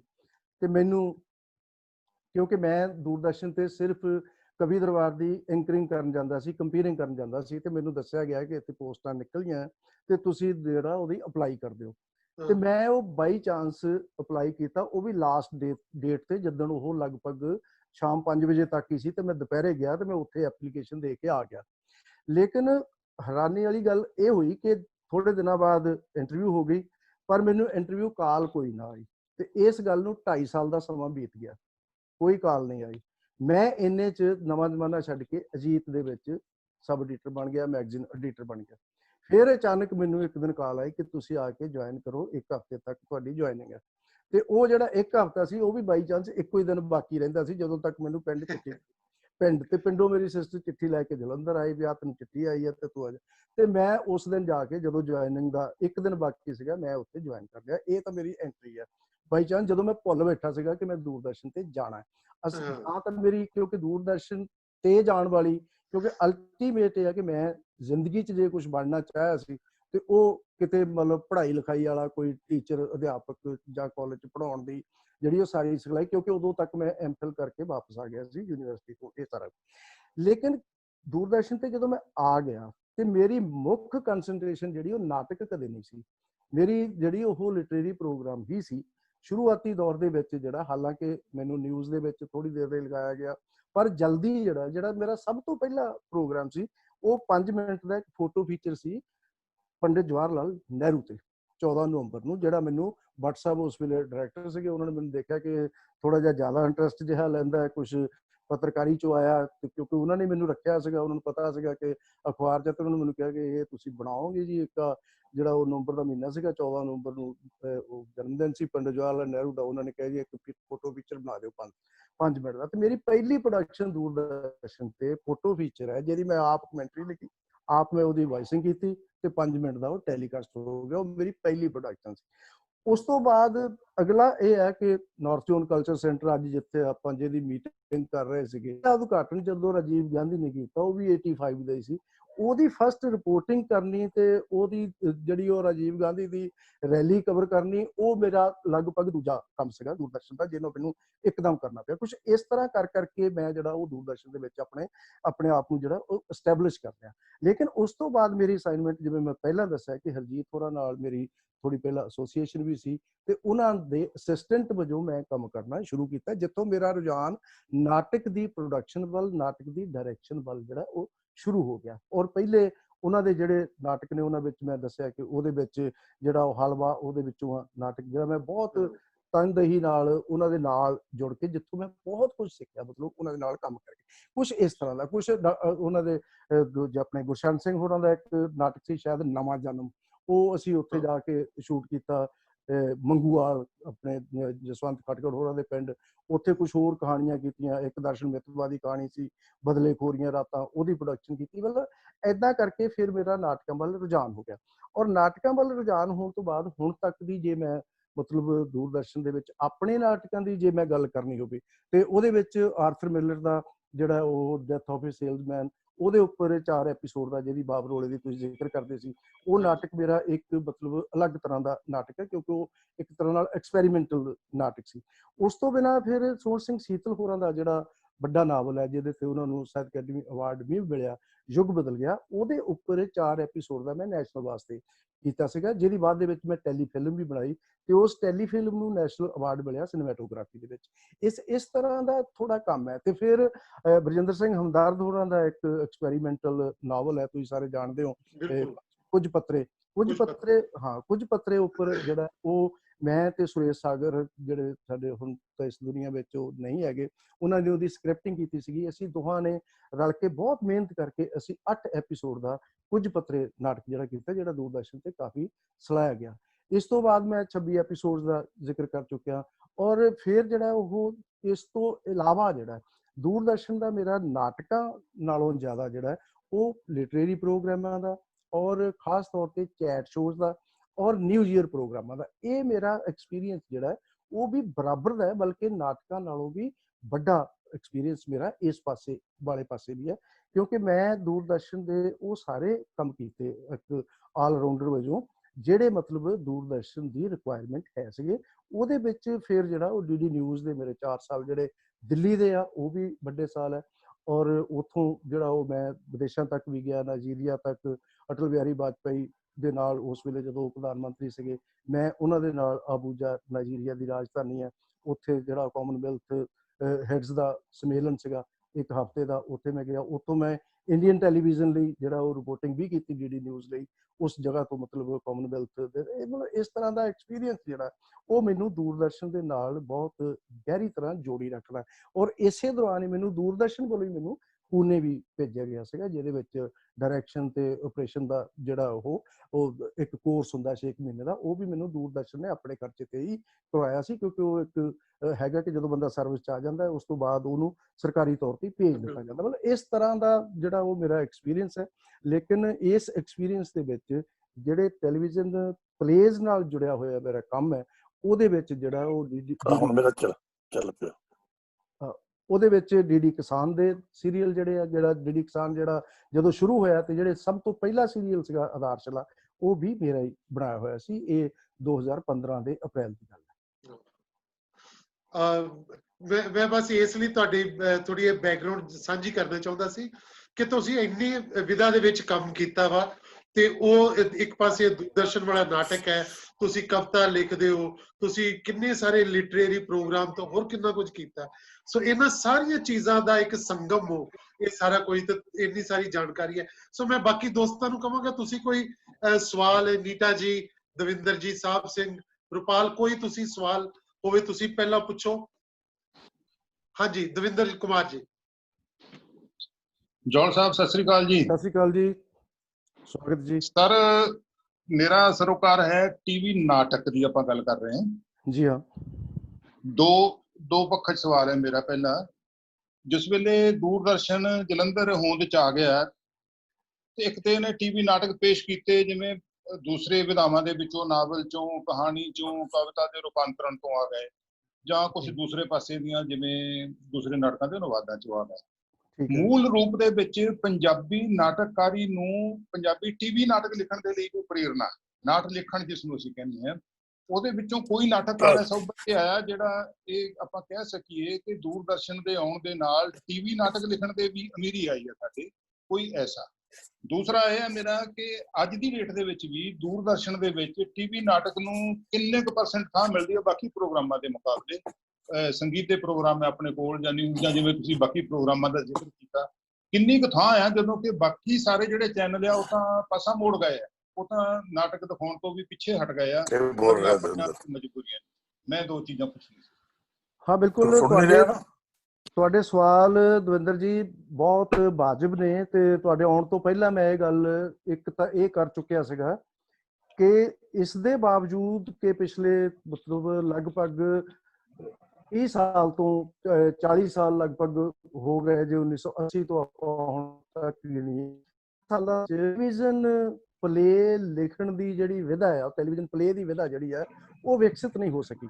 ਔਰ ਇਹਦੀ ਕਮੀ ਜਿਹੜੀ ਹੈ ਉਹ ਦੂਰਦਰਸ਼ਨ ਵਾਲੇ ਪਾਸੋਂ, ਜਾਂ ਇਹਦੀ ਕਮੀ ਜਿਹੜੀ ਹੈ ਉਹ ਸਾਹਿਤਕਾਰਾਂ ਦੀ ਚੇਤਨਤਾ ਵਾਲੇ ਪਾਸਿਓਂ ਆ। ਇਹਦੇ ਤੇ ਕੰਮ ਹੋਣਾ ਅਜੇ ਬਾਕੀ ਹੈ, ਕਿਉਂਕਿ ਜਿੰਨੇ ਸਾਡੇ ਲੇਖਕ ਨੇ ਉਹਨਾਂ ਨੇ ਵੀ ਇਹਨੂੰ ਇਸ ਤਰ੍ਹਾਂ ਦਾ ਜਿਹੜਾ ਉਹ ਕਸਬ ਬਣਾ ਕੇ ਕੋਸ਼ਿਸ਼ ਨਹੀਂ ਕੀਤੀ ਕਿ ਉਹ ਟੈਲੀਵਿਜ਼ਨ ਪਲੇ ਲਿਖਣ ਦੇ ਵਾਲੇ ਪਾਸੇ ਨੂੰ ਤੁਰਨ। ਔਰ ਇਹ ਇੱਕ ਜਿਹੜੀ ਉਹ ਮੰਦਭਾਗੀ ਗੱਲ ਹੈ, ਮਾੜੀ ਗੱਲ ਹੈ ਕਿ 40 ਸਾਲਾਂ ਦੇ ਵਿੱਚ ਨਾ ਤਾਂ ਲੇਖਕਾਂ ਨੇ ਇਹ ਸੋਚਿਆ ਕਿ ਇਹ ਕੰਮ ਹੋਣਾ ਚਾਹੀਦਾ, ਤੇ ਨਾ ਜਿਹੜਾ ਹੈ ਉਹ ਦੂਰਦਰਸ਼ਨ ਨੇ ਇਹ ਗੱਲ ਸੋਚੀ ਕਿ ਅਸੀਂ ਜਿਹੜਾ ਹੈ ਉਹ ਲੇਖਕਾਂ ਨੂੰ ਇਸ ਤਰ੍ਹਾਂ ਮੋਟੀਵੇਟ ਕਰ ਸਕੀਏ ਕਿ ਉਹ ਦੂਰਦਰਸ਼ਨ ਲਈ ਐਕਸਕਲੂਸਿਵਲੀ ਜਿਹੜਾ ਉਹ ਦੂਰਦਰਸ਼ਨ ਲਈ ਰਾਈਟਿੰਗ ਕਰਨ ਔਰ ਉਹਨੂੰ ਲਿਖਣ। ਕਿਉਂਕਿ ਇੱਕਾ ਦੁੱਕਾ ਜਿਹੜਾ ਹੈ ਉਹ ਕਿਸੇ ਲਿਟਰੇਰੀ ਪਰਸਨੈਲਿਟੀ ਤੋਂ ਜਿਹੜਾ ਹੈ ਉਹ ਸਕਰੀਨ ਪਲੇ ਲਿਖਾਉਣ ਤੱਕ ਹੀ ਸੀਮਿਤ ਰਿਹਾ। ਜਿਵੇਂ ਮੈਂ ਇਹ ਕਹਿਣਾ ਚਾਹੁੰਦਾ ਕਿ ਆਰਥਰ ਮਿਲਰ ਦਾ ਜਿਹੜਾ ਪਲੇ ਸੀਗਾ, ਜਿਹੜਾ ਡੈਥ ਆਫ ਅ ਸੇਲਸਮੈਨ, ਉਹਦਾ ਸਕਰੀਨ ਪਲੇ ਤੁਸੀਂ ਹੈਰਾਨ ਹੋਵੋਗੇ ਸੁਣ ਕੇ ਕਿ ਜਿਹਦਾ ਕੋਈ ਟੈਲੀਵਿਜ਼ਨ ਨਾਲ ਸੰਬੰਧ ਨਹੀਂ ਹੈ, ਉਸ ਵੱਡੇ ਰਾਈਟਰ ਨੇ ਲਿਖਿਆ ਸੀ ਜਿਨ੍ਹਾਂ ਦਾ ਨਾਮ ਨਿਰੰਜਨ ਤਸਨੀਮ ਹੈ। ਨਿਰੰਜਨ ਤਸਨੀਮ ਨੇ ਸਕਰੀਨ ਪਲੇ ਲਿਖਿਆ ਸੀਗਾ ਉਸ ਮੇਰੇ ਟੈਲੀਵਿਜ਼ਨ ਨਾਟਕ ਦਾ। ਉਹ ਠੀਕ ਹੈ ਕਿ ਜਿਹੜੀਆਂ ਉਹ ਭਾਵੇਂ ਉਸ ਤਰ੍ਹਾਂ ਦੀਆਂ ਜਿਹੜੀਆਂ ਉਹ ਜਿਹਨੂੰ ਆਪਾਂ ਕਹਿੰਦੇ ਕਿ ਸਕਰੀਨ ਪਲੇ ਦਾ ਚਟਪਟਾਪਨ ਜਿਹੜਾ ਹੈ ਉਹ ਭਾਵੇਂ ਉਹਦੇ ਵਿੱਚ ਨਹੀਂ ਆ ਸਕਿਆ ਸੀਗਾ, ਇਹ ਮੈਂ ਵੀ ਮਹਿਸੂਸ ਕਰਦਾ, ਲੇਕਿਨ ਉਸ ਸਕਰੀਨ ਪਲੇ ਦਾ ਬੇਸਿਕ, ਜਿਹਨੂੰ ਮੈਂ ਸੁਜੈਸਟਿਵ ਸਕਰੀਨ ਪਲੇ ਕਹਿ ਸਕਦਾ ਕਿ ਉਹਦੀ ਸ਼ੁਰੂਆਤ ਜਿਹੜੀ ਹੈ ਔਰ ਉਹਦੇ ਬਹੁਤ ਵਧੀਆ ਡਾਇਲੋਗ, ਜਿਹਨੂੰ ਆਪਾਂ ਕਹਿ ਸਕਦੇ ਹਾਂ ਕਿ ਜਿਵੇਂ ਇਨ ਬਿਨ ਜਿਹੜਾ ਉਹ ਦੂਜਾ ਉਹਦੇ ਡਾਇਲੋਗ ਹੈ ਸੀਗੇ ਮਤਲਬ ਇੰਗਲਿਸ਼ ਦੇ ਵਿੱਚ, ਔਰ ਉਹਨੂੰ ਜੇ ਪੰਜਾਬੀ ਦੇ ਵਿੱਚ ਉਹਦੀ ਰੂਹ ਪਕੜ ਸਕੇ ਸੀ ਤੇ ਉਹ ਕਾਫੀ ਜ਼ਿਆਦਾ ਉਹ ਜਿਹੜਾ ਉਹ ਚੱਲਿਆ ਸੀਗਾ। ਮਤਲਬ ਇਹ ਗੱਲ ਮੈਨੂੰ ਆਪਣੇ ਆਪ ਨੂੰ ਵੀ ਮਹਿਸੂਸ ਹੁੰਦੀ ਸੀ ਕਿ ਡਾਇਲੋਗ ਕਾਫੀ ਜਿਹੜਾ ਉਹ ਪੰਜਾਬੀ ਸੁਭਾਅ ਦੇ ਨੇੜੇ ਆ ਗਿਆ, ਔਰ ਉਹਨੂੰ ਦੇਖ ਕੇ ਉਸ ਵੇਲੇ ਲੋਕ, ਉਹ ਮੈਂ 92-93 ਦੇ ਵਿੱਚ ਕੀਤਾ ਸੀ, ਔਰ ਉਸ ਵੇਲੇ ਕਾਫੀ, ਕਿਉਂਕਿ ਉਸ ਵੇਲੇ ਇੱਕ ਤਾਂ ਇਹ ਵੀ ਸੀਗਾ ਕਿ ਦੂਰਦਰਸ਼ਨ ਉਸ ਵੇਲੇ ਤੱਕ 92-93 ਤੱਕ ਵੀ ਅਜੇ ਇਕੱਲਾ ਹੀ ਸੀ, ਇਹਦਾ ਆਲਾ ਦੁਆਲਾ ਆਂਢ ਗੁਆਂਢ ਇਹਦਾ ਕੋਈ ਨਹੀਂ ਸੀ ਜਿਹਦੇ ਨਾਲ ਇਹਦਾ ਕੋਈ ਮੁਕਾਬਲਾ ਹੋਵੇ, ਇਸ ਕਰਕੇ ਹਰ ਚੀਜ਼ ਵਧੇਰੇ ਦੇਖੀ ਵੀ ਜਾਂਦੀ ਸੀਗੀ। ਇਹ ਵੀ ਇੱਕ ਕਾਰਨ ਇਹ ਰਿਹਾ ਕਿ ਜਦੋਂ ਤੱਕ ਜਿਹੜਾ ਦੂਰਦਰਸ਼ਨ ਮੁਕਾਬਲੇ ਦੇ ਵਿੱਚ ਆ ਗਿਆ, ਜਦੋਂ ਸ਼ਰੀਕਾ ਪੈਦਾ ਹੋ ਗਿਆ ਤੇ ਸ਼ਰੀਕੇ ਦੇ ਵਿੱਚ ਦੂਰਦਰਸ਼ਨ ਟਿਕ ਨਹੀਂ ਪਾਇਆ। ਇਹ ਕਹਿਣ 'ਚ ਮੈਨੂੰ ਕੋਈ ਜਿਹੜਾ ਉਹ ਉਜਰ ਨਹੀਂ ਹੈਗਾ, ਮਤਲਬ ਸਮੱਸਿਆ ਨਹੀਂ ਹੈਗੀ। ਇਸ ਕਰਕੇ ਜਿਹੜਾ ਇਹ ਗੱਲਾਂ ਤੁਹਾਡੀਆਂ ਬਿਲਕੁਲ ਸਹੀ ਹੈ ਕਿ ਇਹ ਨਹੀਂ ਹੋ ਸਕਿਆ। ਲੇਕਿਨ ਹੁਣ ਪਿਛਲੇ ਕੁਝ ਸਾਲਾਂ ਤੋਂ ਕਿਉਂਕਿ ਦੂਰਦਰਸ਼ਨ ਸਿਰਫ ਤੇ ਸਿਰਫ ਕਮਰਸ਼ਲਾਈਜ਼ਡ ਜਿਹੜਾ ਉਹ ਦੌਰ ਦੇ ਵਿੱਚ ਦਾਖਲ ਹੋ ਗਿਆ, ਤੇ ਦੂਰਦਰਸ਼ਨ ਦੇ ਉੱਤੇ ਨਾਟਕਾਂ ਦਾ ਰੁਝਾਨ ਜਿਹੜਾ ਹੈ ਉਹ ਪਹਿਲਾਂ ਦੇ ਮੁਕਾਬਲੇ ਵੀ, ਹਾਲਾਂਕਿ ਪਹਿਲਾਂ ਦੇ ਮੁਕਾਬਲੇ ਮੈਂ ਇਹ ਕਹਿਣਾ ਚਾਹੁੰਦਾ ਕਿ ਜਿਵੇਂ ਸਾਡੇ ਗੁਆਂਢੀ ਦੇਸ਼ ਪਾਕਿਸਤਾਨ ਦੇ ਨਾਟਕ ਹਿੰਦੁਸਤਾਨ ਵਿੱਚ ਵੀ ਵੱਧ ਤੋਂ ਵੱਧ ਦੇਖ ਕੇ ਜਾਂਦੇ ਰਹੇ ਆ, ਉਸ ਤਰ੍ਹਾਂ ਦੇ ਨਾਟਕ ਵੀ ਇੰਡੀਅਨ ਦੂਰਦਰਸ਼ਨ ਜਿਹੜਾ, ਜੇ ਆਪਾਂ ਰਮਾਇਣ ਮਹਾਭਾਰਤ ਨੂੰ ਜਾਂ ਦਿੱਲੀ ਵਾਲੇ ਬੁਨਿਆਦ ਨੂੰ ਪਾਸੇ ਛੱਡ ਦਈਏ, ਜਾਂ ਇਹ ਜਿਹੜਾ ਜੇ ਜੋ ਹੈ ਜ਼ਿੰਦਗੀ ਵਰਗੇ ਜਿਹੜੇ ਉਹ ਥੋੜੇ ਚਟਪਟੇ ਮਤਲਬ ਕਮੇਡੀ ਨੂੰ ਪਾਸੇ ਛੱਡ ਦਈਏ, ਤਾਂ ਦੂਰਦਰਸ਼ਨ ਨਾਲ ਨਾਟਕਾਂ ਦੇ ਤੌਰ ਤੇ ਜੁੜਨ ਵਾਲੇ ਦਰਸ਼ਕ ਬਹੁਤ ਘਟ ਰਹੇ ਆ, ਮੁਕਾਬਲਤਨ ਘਟ ਰਹੇ ਆ, ਜਦੋਂ ਕਿ ਪਾਕਿਸਤਾਨੀ ਟੈਲੀਵਿਜ਼ਨ ਨਾਲ ਜੁੜਨ ਵਾਲੇ ਦਰਸ਼ਕ ਪੰਜਾਬ ਦੇ ਵਿੱਚ ਸਾਡੇ ਬਾਕੀ ਚੈਨਲਾਂ ਨਾਲੋਂ ਜ਼ਿਆਦਾ ਸੀ, ਦੂਰਦਰਸ਼ਨ ਨਾਲੋਂ ਵੀ ਜ਼ਿਆਦਾ ਸੀਗੇ। ਇਹ ਜਿਹੜੀ ਇਹ ਘਾਟ ਜ਼ਰੂਰ ਰਹੀ ਹੈ। ਇਹਦਾ ਕਾਰਨ ਇਹੀ ਹੈ ਕਿ ਦੂਰਦਰਸ਼ਨ ਦੀਆਂ ਕਮਾਂਡਸ ਜਿਹੜੀਆਂ ਨੇ ਉਹ ਵੀ ਸ਼ਾਇਦ ਉਸ ਤਰ੍ਹਾਂ ਦੇ ਲੋਕਾਂ ਦੇ ਹੱਥਾਂ ਵਿੱਚ ਨਹੀਂ ਰਹੀਆਂ ਜਿਹੜੇ ਅਸਲ ਦੇ ਵਿੱਚ ਲਿਟਰੇਚਰ ਨਾਲ ਜਾਂ ਅਸਲ ਦੇ ਵਿੱਚ ਕਲਾਮਾਂ ਦੇ ਨਾਲ ਜਾਂ ਅਸਲ ਦੇ ਵਿੱਚ ਥੀਏਟਰ ਨਾਲ ਜੁੜੇ ਹੋਏ ਲੋਕ ਸੀਗੇ। ਜੇ ਕਦੇ ਜਿਹੜਾ ਉਹ ਲਿਟਰੇਰੀ ਲੋਕਾਂ ਨੂੰ ਲਗਾਇਆ ਵੀ ਗਿਆ ਤਾਂ ਬਹੁਤਾ ਸਮਾਂ ਚੱਲ ਨਹੀਂ ਸਕੇ, ਜਿਹਦੇ ਵਿੱਚ ਕਮਲੇਸ਼ਵਰ ਵਰਗਿਆਂ ਦੀ ਮਿਸਾਲ ਆਪਾਂ ਨੂੰ ਸਾਰਿਆਂ ਨੂੰ ਪਤਾ ਕਿ ਕੁਝ ਸਾਲਾਂ ਲਈ ਕਮਲੇਸ਼ਵਰ ਨੂੰ ਲਗਾਇਆ ਗਿਆ ਸੀਗਾ ਕਿ ਉਹ ਇੰਡੀਅਨ ਟੈਲੀਵਿਜ਼ਨ ਨੂੰ ਰਨ ਕਰੇ, ਲੇਕਿਨ ਉਹਦਾ ਵੀ ਜਿਹੜਾ ਉਹ ਪੋਲੀਟੀਕਲੀ ਜਿਹੜਾ ਉਹ ਕੁਝ ਹੀ ਮਹੀਨਿਆਂ ਦੇ ਵਿੱਚ ਹੀ ਜਿਹੜਾ ਉਹਨੂੰ ਵੀ ਆਪਣਾ ਪਾਸਾ ਮੋੜਨਾ ਪੈ ਗਿਆ ਔਰ ਉਹਨੂੰ ਛੱਡ ਕੇ ਪਾਸੇ ਹੋਣਾ ਪੈ ਗਿਆ। ਇਸ ਤਰ੍ਹਾਂ ਦੀਆਂ ਬਹੁਤ ਸਾਰੀਆਂ ਚੀਜ਼ਾਂ ਨੇ ਜਿਹਦਾ ਦਵਿੰਦਰ ਕੁਮਾਰ ਜੀ ਚਾਹੁੰਦੇ। ਹੁਣ ਅਸੀਂ ਇਹ ਸਮਝਦੇ ਹਾਂ ਕਿ ਇਸ ਵੇਲੇ, ਕਿਉਂਕਿ ਇਸ ਵੇਲੇ ਜਲੰਧਰ ਦੂਰਦਰਸ਼ਨ ਦੀ ਬਾਗਡੋਰ ਜਿਹੜੀ ਹੈ ਉਹ ਇੱਕ ਅਜਿਹੇ ਸ਼ਖਸ ਦੇ ਹੱਥਾਂ ਵਿੱਚ ਹੈ ਜਿਹੜਾ ਆਪ ਥੀਏਟਰ ਦਾ ਬੰਦਾ ਔਰ ਜਿਹਦਾ ਮੇਰੀ ਮੁਰਾਦ ਪੁਨੀਤ ਸਹਿਗਲ ਤੋਂ ਹੈ ਔਰ ਤੁਹਾਡੇ ਆਪਣੇ ਇਲਾਕੇ ਦਾ ਵੀ ਹੈ। ਦਵਿੰਦਰ ਕੁਮਾਰ ਹੋਰੀ ਉਸੇ ਕਾਲਜ 'ਚ ਹੀ ਪੜ੍ਹਾਉਂਦੇ ਰਹੇ ਨੇ ਜਿੱਥੋਂ ਦੀ ਉਹ ਪ੍ਰੋਡਕਟ ਹੈ, ਜਿੱਥੋਂ ਉਹ ਪੜ੍ਹ ਕੇ ਆਇਆ। ਸੇਮ ਤੁਹਾਡੇ ਕਾਲਜ ਦਾ ਹੀ ਉਹ ਸਟੂਡੈਂਟ ਹੈ ਔਰ ਉਹਦਾ ਇੱਕ ਅਗਾਂਹਵਧੂ ਲਹਿਰ ਦੇ ਨਾਲ, ਅਗਾਂਹਵਧੂ ਵਿਚਾਰਧਾਰਾ ਨਾਲ, ਸਮਾਜ ਨੂੰ ਬਦਲਣ ਵਾਲੀ ਵਿਚਾਰਧਾਰਾ ਦੇ ਨਾਲ ਉਹਦਾ ਗਹਿਰਾ ਰਿਸ਼ਤਾ ਵੀ ਹੈ। ਔਰ ਚੰਡੀਗੜ੍ਹ ਦੇ ਇੰਡੀਅਨ ਥੀਏਟਰ ਤੋਂ ਉਹਨੇ ਡਰਾਮੈਟਿਕ ਆਰਟ 'ਚ MA ਵੀ ਕੀਤੀ ਹੋਈ ਹੈ ਔਰ ਥੀਏਟਰ ਦਾ ਉਹ ਆਪਣੇ। ਔਰ ਦੂਸਰੀ ਗੱਲ ਹੈ ਕਿ ਆਕਾਸ਼ਵਾਣੀ ਨਾਟਕ ਦਾ ਉਹਦਾ ਇੱਕ ਲੰਬਾ ਤਜਰਬਾ ਹੈ ਜਿਹਦੇ ਵਿੱਚ ਲਗਭਗ 14 ਨੈਸ਼ਨਲ ਅਵਾਰਡ ਜਿੱਤੇ ਆ ਉਸ ਬੰਦੇ ਨੇ ਔਰ ਰੇਡੀਓ ਪਲੇਸ ਦੇ ਵਿੱਚ। ਔਰ ਜੇ ਉਸ ਬੰਦੇ ਨੂੰ ਮਤਲਬ ਕੰਮ ਕਰਨ ਦੀ ਮਿਲ ਗਈ ਕੁਝ ਸਾਲਾਂ ਤੱਕ, ਤੇ ਮੈਂ ਇਹ ਆਸ ਰੱਖਦਾ ਕਿ ਜਲੰਧਰ ਦੂਰਦਰਸ਼ਨ ਫਿਰ ਇੱਕ ਵਾਰੀ ਨਾਟਕ ਦੀ ਵਿਧਾ ਨਾਲ ਪਹਿਲਾਂ ਵਾਂਗ ਜੁੜੇਗਾ, ਬਲਕਿ ਪਹਿਲਾਂ ਤੋਂ ਵੀ ਜ਼ਿਆਦਾ ਵਧੀਆ ਢੰਗ ਨਾਲ ਜੁੜੇਗਾ, ਕਿਉਂਕਿ ਉਹਦੀਆਂ ਆਪਣੀਆਂ 2 ਪ੍ਰੋਡਕਸ਼ਨ ਜਿਹੜੀਆਂ ਜਿਹੜੇ ਲੋਕ ਜੁੜੇ ਹੋਏ ਨੇ ਦੂਰਦਰਸ਼ਨ ਦੇ ਨਾਲ, ਭਾਗਾਂ ਵਾਲੀਆਂ ਤੇ ਇਹ ਕਹੀ ਰੁੱਤ ਆਈ, ਉਹ ਆਪਣੇ ਆਪ ਦੇ ਵਿੱਚ ਜਲੰਧਰ ਦੂਰਦਰਸ਼ਨ ਦੇ ਨਾਟਕਾਂ ਦਾ ਇੱਕ ਵੱਖਰਾ ਇਤਿਹਾਸ ਹੈ। ਪਹਿਲੀ ਵਾਰੀ ਉਸ ਵਿਅਕਤੀ ਨੇ 2007 ਵਿੱਚ ਜਦੋਂ ਉਹ ਰੇਡੀਓ ਤੋਂ ਟੈਲੀਵਿਜ਼ਨ ਤੇ ਆਇਆ, ਉਹਨੇ ਪਹਿਲੀ ਵਾਰੀ ਜਿਹੜਾ ਉਹ ਡੇਲੀ ਸੋਪ ਦੂਰਦਰਸ਼ਨ ਤੇ ਸ਼ੁਰੂ ਕੀਤਾ ਔਰ ਪਹਿਲੀ ਵਾਰੀ 80 ਐਪੀਸੋਡ ਲਗਾਤਾਰ ਰੋਜ਼ ਟੈਲੀਕਾਸਟ ਹੋ ਕੇ ਭਾਗਾਂ ਵਾਲੀਆਂ ਸੀਰੀਅਲ ਜਿਹੜਾ ਉਹ ਟੈਲੀਕਾਸਟ ਹੋਇਆ ਸੀ। ਇਸ ਕਰਕੇ ਉਹ ਇੱਕ ਮਤਲਬ ਇਤਿਹਾਸ ਨੂੰ ਸਿਰਜਣ ਵਾਲੀ ਸ਼ਖਸੀਅਤ ਹੈ ਔਰ ਅਸੀਂ ਆਸ ਰੱਖਦੇ ਹਾਂ ਕਿ ਜਲੰਧਰ ਦੂਰਦਰਸ਼ਨ ਆਉਣ ਵਾਲੇ ਸਾਲਾਂ ਦੇ ਵਿੱਚ ਥੀਏਟਰ ਨਾਲ ਜ਼ਰੂਰ ਜੁੜੇਗਾ। ਬਿਲਕੁਲ। ਮੈਂ ਇੱਕ ਕੇਵਲ ਜੀ 1 ਮਿੰਟ ਮੈਂ ਕਹਿ ਸਕਦੀ ਹਾਂ? ਪੁਨੀਤ ਜੀ ਤਾਂ ਆਫਕੋਰਸ ਬਹੁਤ ਹੀ ਉਹਨਾਂ ਤੋਂ ਉਮੀਦ ਹੈ ਸਾਨੂੰ, ਕਿਉਂਕਿ ਉਹ ਕਾਫੀ ਐਂਥੂ ਵਾਲੇ ਔਰ ਸਭ ਕੁਝ ਹੈ। ਪਰ ਇੱਕ ਗੱਲ ਜੌਲ ਸਾਹਿਬ ਮੈਂ ਕਹਿਣਾ ਚਾਹਾਂਗੀ, ਜਿਹੜਾ ਤੁਸੀਂ ਕਿਹਾ ਕਿ ਰਾਈਟਰਸ ਨਹੀਂ ਆਏ ਕਿਤੇ, ਮੈਨੂੰ ਲੱਗਦਾ ਕਮਰਸ਼ੀਅਲ ਵਾਲੀ ਗੱਲ ਨੂੰ ਜੇ ਅਸੀਂ ਛੱਡ ਦਈਏ, ਆਮ ਲੋਕਾਂ ਦੀ ਉਹ ਚਟਪਟੇ ਵਾਲੀ ਗੱਲ ਛੱਡ ਕੇ, ਅਦਰਵਾਈਜ਼ ਮੈਨੂੰ ਲੱਗਦਾ ਦੂਰਦਰਸ਼ਨ ਚਾਹੇ ਉਹ ਦਿੱਲੀ ਦਾ ਹੈ ਚਾਹੇ ਉਹ ਆਪਣਾ ਪੰਜਾਬ ਦਾ, ਉਹਦਾ ਮੇਜਰ ਕ੍ਰੈਡਿਟ ਉਹਨਾਂ ਦਾ ਇਹ ਹੈ ਕਿ ਉਹਨਾਂ ਨੇ ਲਿਟਰਰੀ ਪੀਸਿਸ ਨੂੰ ਚੁੱਕ ਕੇ ਤੇ ਡਰਾਮੇ ਚ ਬਣਾਇਆ ਹੈ। ਚਾਹੇ ਉਹ ਹੁਣ ਡੀਡੀ ਦੀਆਂ ਦੇਖ ਲਓ, ਮੈਂ ਕੁਝ ਕੀਤੀਆਂ ਤੇ ਮੈਨੂੰ ਪਤਾ ਪ੍ਰੇਮਚੰਦ ਦੀਆਂ ਕਹਾਣੀਆਂ ਹੋ ਗਈਆਂ, ਮੰਟੋ ਦੀਆਂ ਹੋ ਗਈਆਂ, ਇੱਥੇ ਆਪਾਂ ਪੰਜਾਬ ਦੇ ਵਿੱਚ ਦੇਖ ਲਓ, ਜਿੰਨੇ ਅਸੀਂ ਲਿਟਰਰੀ ਪੀਸਿਸ ਨੂੰ ਚੁੱਕ ਕੇ ਜਦੋਂ ਉਹਨੂੰ ਅਸੀਂ ਲੋਕਾਂ ਤੱਕ ਪਹੁੰਚਾਣੇ, ਚਾਹੇ ਉਹਨੇ ਪਪੂਲਰ ਨਹੀਂ ਹੋ ਪਾਉਂਦੇ ਸੀਗੇ ਕਿਉਂਕਿ ਉਦੋਂ ਕਮਰਸ਼ੀਅਲ ਨਹੀਂ ਸੀ ਚੱਲ ਜਾਂਦਾ, ਪਰ ਮੇਰਾ ਖਿਆਲ ਹੈ ਡੀਡੀ ਦਾ ਇਹ ਬਹੁਤ ਵੱਡਾ ਪਲੱਸ ਪੁਆਇੰਟ ਹੈ ਕਿ ਇਹ ਕਰ ਪਾਇਆ ਕਿ ਇਹੋ ਜਿਹੇ ਲਿਟਰਰੀ ਪੀਸਿਸ ਨੂੰ ਡਰਾਮਾ ਦੇ ਫਾਰਮ ਦੇ ਵਿੱਚ ਲੋਕਾਂ ਤਾਈਂ ਦੇ ਪਾਇਆ, ਜਿਹੜਾ ਬਾਹਰਲੇ ਦੂਜੇ ਚੈਨਲਸ ਨਹੀਂ ਕਰਨਗੇ। ਹਾਂ, ਮੈਂ ਇਹਦੇ ਵਿੱਚ ਇੱਕ ਵਾਅਦਾ ਕਰ ਰਿਹਾ ਕਿ ਇਹ ਦੂਰਦਰਸ਼ਨ ਹੀ ਸੀਗਾ, ਜਲੰਧਰ ਦੂਰਦਰਸ਼ਨ ਹੀ, ਕਿ ਜਦੋਂ ਇੰਨਾ ਪਪੂਲਰ ਹੋ ਰਿਹਾ, ਜਦੋਂ ਪੰਜਾਬ ਪ੍ਰੋਬਲਮ ਵੀ ਚੱਲ ਰਹੀ ਸੀ ਤੇ ਜੌਲ ਸਾਹਿਬ ਉਦੋਂ ਭਾਈ ਮੰਨਾ ਸਿੰਘ ਜਿਹੜਾ ਸੀਰੀਅਲ ਸੀ ਉਹ ਕਿੰਨਾ ਪਪੂਲਰ ਸੀ ਔਰ ਕਿੰਨਾ ਦੇਖਿਆ ਜਾਂਦਾ ਸੀ। ਉਦੋਂ ਇੱਕ ਪਾਸੇ ਮਹਾਭਾਰਤ ਚੱਲ ਰਹੀ ਹੁੰਦੀ ਸੀ ਤੇ ਦੂਜੇ ਪਾਸੇ ਭਾਈ ਮੰਨਾ ਸਿੰਘ, ਲੋਕੀ ਯਾਨੀ ਕਿ ਉਸ ਵੇਲੇ ਸਾਰਾ ਕੁਝ ਛੱਡ ਕੇ ਟੀਵੀ ਦੇ ਅੱਗੇ ਬੈਠਦੇ ਸੀ। ਯਾਨੀ ਕਿ ਦੂਰਦਰਸ਼ਨ ਦੀ ਇਹ ਵੀ ਇੱਕ ਪ੍ਰਾਪਤੀ ਹੈ ਕਿ ਕਿਵੇਂ ਬਹੁਤ ਸਾਰੇ ਚਿਹਰਿਆਂ ਨੂੰ ਉਹਨਾਂ ਨੇ ਘਰਾਂ ਤੱਕ ਪਹੁੰਚਾਇਆ, ਚਾਹੇ ਉਹ ਜਤਿੰਦਰ ਸੀ, ਜੱਬਲ ਸੀ, ਈਵਨ ਗੁਰਸ਼ਰਨ ਭਾਜੀ ਖੁਦ ਕਹਿੰਦੇ ਹੁੰਦੇ ਸੀਗੇ ਕਿ ਮੈਂ ਜਿਹੜਾ ਪਹਿਲਾਂ 40 ਸਾਲ ਕੰਮ ਕੀਤਾ ਵਾ ਤੇ ਜਿਹੜਾ ਭਾਈ ਮੰਨਾ ਸਿੰਘ ਨੇ ਮੈਨੂੰ ਘਰ ਘਰ ਪਹੁੰਚਾ ਦਿੱਤਾ ਹੈ। ਔਰ ਲੋਕੀ ਭਾਜੀ ਨੂੰ ਭਾਈ ਮੰਨਾ ਸਿੰਘ ਦੇ ਨਾਮ ਨਾਲ ਹੀ ਬੁਲਾਉਣ ਲੱਗ ਪਏ ਸੀ, ਬੱਸਾਂ ਵਿੱਚ, ਗੱਡੀਆਂ ਵਿੱਚ, ਹਰ ਜਗ੍ਹਾ ਤੇ। ਸੋ ਮੇਰੇ ਖਿਆਲ ਇਹ ਵੀ ਇੱਕ ਕੰਟਰੀਬਿਊਸ਼ਨ ਹੈ ਦੂਰਦਰਸ਼ਨ ਦੀ। ਇਹ ਬਹੁਤ ਵੱਡੀ ਕੰਟਰੀਬਿਊਸ਼ਨ ਹੈ। ਮੈਂ ਗੱਲ ਥੋੜੀ ਪਿੱਛੋਂ ਫਿਰ ਨੀਤਾ ਜੀ ਤੋਂ ਸ਼ੁਰੂ ਕਰੂੰਗਾ ਕਿ ਜਿਵੇਂ ਮੈਂ ਨੀਤਾ ਜੀ ਪਹਿਲੀ ਗੱਲ ਇਹ ਕਹੀ ਸੀ ਕਿ ਕਥਾ ਸਾਗਰ ਵਰਗੀਆਂ ਤੇ ਮਰਨਾਲ ਸੈਨ ਦੀਆਂ ਜਿਹੜੀਆਂ ਕਵੀ ਦੂਰ ਕਵੀ ਪਾਸ ਵਰਗੀਆਂ ਕੁਝ ਗੱਲਾਂ ਨੂੰ ਛੱਡ ਦਈਏ ਤਾਂ ਫਿਰ ਦੂਰਦਰਸ਼ਨ ਦੇ ਵਿੱਚ ਜਿਹੜਾ ਉਹ ਟੈਲੀਵਿਜ਼ਨ ਨਾਟਕ ਦੀ ਵਿਧਾ ਉਸ ਤੋਂ ਵੱਧ ਐਸਟੈਬਲਿਸ਼ ਨਹੀਂ ਹੋਈ, ਕਿਉਂਕਿ ਉਹ ਚੀਜ਼ਾਂ ਜਿਹੜੀਆਂ ਨੇ ਕਥਾ ਸਾਗਰ ਵਰਗੇ ਸੀਰੀਅਲ ਜਾਂ ਕਵੀ ਦੂਰ ਕਵੀ ਪਾਸ ਵਰਗੇ ਸੀਰੀਅਲ, ਉਹਨਾਂ ਨੇ ਜਿਹੜਾ ਲਿਟਰੇਰੀ ਪੀਸਿਸ ਨੂੰ ਜਿਹੜਾ ਦੂਰਦਰਸ਼ਨ ਤੇ ਲਿਆਉਣ ਦੇ ਵਿੱਚ ਵੱਡੀ ਭੂਮਿਕਾ ਨਿਭਾਈ ਹੈ। ਔਰ ਉਸੇ ਵੱਡੀ ਭੂਮਿਕਾ ਦੇ ਵਿੱਚ ਦਲੀਪ ਕੌਰ ਟਿਵਾਣਾ ਦਾ ਇਹ ਹਮਾਰਾ ਜੀਵਨਾ ਵੀ ਸ਼ਾਮਲ ਹੈ। 2 ਵਾਰੀ ਦੂਰਦਰਸ਼ਨ ਤੇ ਹੋਇਆ, ਇੱਕ ਵਾਰੀ ਜਿਹੜਾ ਸੁਰਿੰਦਰ ਸ਼ਰਮਾ ਦੀ ਦੂਰਦਰਸ਼ਨ ਦੀ ਆਪਣੀ ਪ੍ਰੋਡਕਸ਼ਨ ਸੀ, ਤੇ ਦੂਜੀ ਵਾਰੀ ਉਹ ਬਾਹਰੋਂ ਬਣ ਕੇ ਆਈ ਜਿਹੜਾ ਉਹ ਕਮਿਸ਼ਨਡ ਕੈਟਾਗਰੀ ਦੇ ਵਿੱਚ। ਔਰ ਕਮਿਸ਼ਨਡ ਕੈਟਾਗਰੀ ਦੇ ਵਿੱਚ ਹੀ ਦੂਰਦਰਸ਼ਨ ਨੇ, ਈਵਨ ਨੈਸ਼ਨਲ ਦੂਰਦਰਸ਼ਨ ਨੇ ਜਿਹੜੀ ਹੈ ਇੰਡੀਅਨ ਕਲਾਸਿਕ ਸੀਰੀਜ਼ ਦੇ ਵਿੱਚ ਕਲਾਸਿਕ ਲਿਟਰੇਚਰ ਦੀਆਂ ਬਹੁਤ ਸਾਰੀਆਂ ਕਹਾਣੀਆਂ ਜਿਹੜੀਆਂ ਉਹਨਾਂ ਨੂੰ ਪੰਜਾਬੀ ਦੇ ਵਿੱਚ ਕੀਤਾ, ਜਿਹਦੇ ਵਿੱਚ ਅਮਰਤਾ ਪ੍ਰੀਤਮ ਦੀ ਜੰਗਲੀ ਬੂਟੀ ਵੀ ਸੀ, ਜਿਹਦੇ ਵਿੱਚ ਜਿਹੜਾ ਉਹ ਛਵੀਆਂ ਦੀ ਰੁੱਤ ਸੀ ਮਿੰਦਰ ਸਿੰਘ ਸਰਨਾ ਦੀ, ਜਿਹਦੇ ਵਿੱਚ ਮਤਲਬ ਇਸ ਤਰ੍ਹਾਂ ਦੀਆਂ ਬਹੁਤ ਸਾਰੀਆਂ ਕਹਾਣੀਆਂ ਇੰਡੀਅਨ ਕਲਾਸਿਕ ਲਿਟਰੇਚਰ ਦੇ ਵਿੱਚੋਂ ਔਰ ਪੰਜਾਬੀ ਦੇ ਵਿੱਚੋਂ ਬਹੁਤ ਸਾਰਾ ਦੂਰਦਰਸ਼ਨ ਨੇ ਕੀਤਾ। ਲੇਕਿਨ ਇਹਦੇ ਨਾਲ ਉਹ ਗੱਲ ਪਹਿਲਾਂ ਵਾਲੀ ਮੈਂ ਫੇਰ ਮੁੜ ਕੇ ਜਾਣਾ ਚਾਹੁੰਦਾ ਕਿ ਇਸ ਦੇ ਬਾਵਜੂਦ ਕਿ ਲਿਟਰੇਰੀ ਪੀਸਿਸ ਨੂੰ ਦੂਰਦਰਸ਼ਨ ਨੇ ਪ੍ਰਸਾਰਿਤ ਕਰਨ ਦੇ ਵਿੱਚ ਬਹੁਤ ਵੱਡੀ ਭੂਮਿਕਾ ਨਿਭਾਈ ਹੈ। ਔਰ ਇਸ ਗੱਲ ਦੇ ਬਾਵਜੂਦ ਕਿ ਭਾਈ ਮੰਨਾ ਸਿੰਘ ਵਰਗਾ ਸੀਰੀਅਲ ਜਿਹੜਾ ਜਿਹਦੇ 19 ਐਪੀਸੋਡ ਸੰਤੋਜ ਨੇ ਕੀਤੇ ਸੀ, ਔਰ ਅਸੀਂ ਉਹਦੇ ਮਤਲਬ ਅੱਛੇ ਜਿਹੜੇ ਉਹ ਗਵਾਹ ਆ ਉਸ ਵੇਲੇ ਕਿ ਉਹ ਸਭ ਤੋਂ ਜ਼ਿਆਦਾ ਮਕਬੂਲ ਨਾਟਕ ਸੀਗਾ, ਇਹਦੇ ਵਿੱਚ ਕੋਈ ਸ਼ੱਕ ਨਹੀਂ ਹੈਗਾ।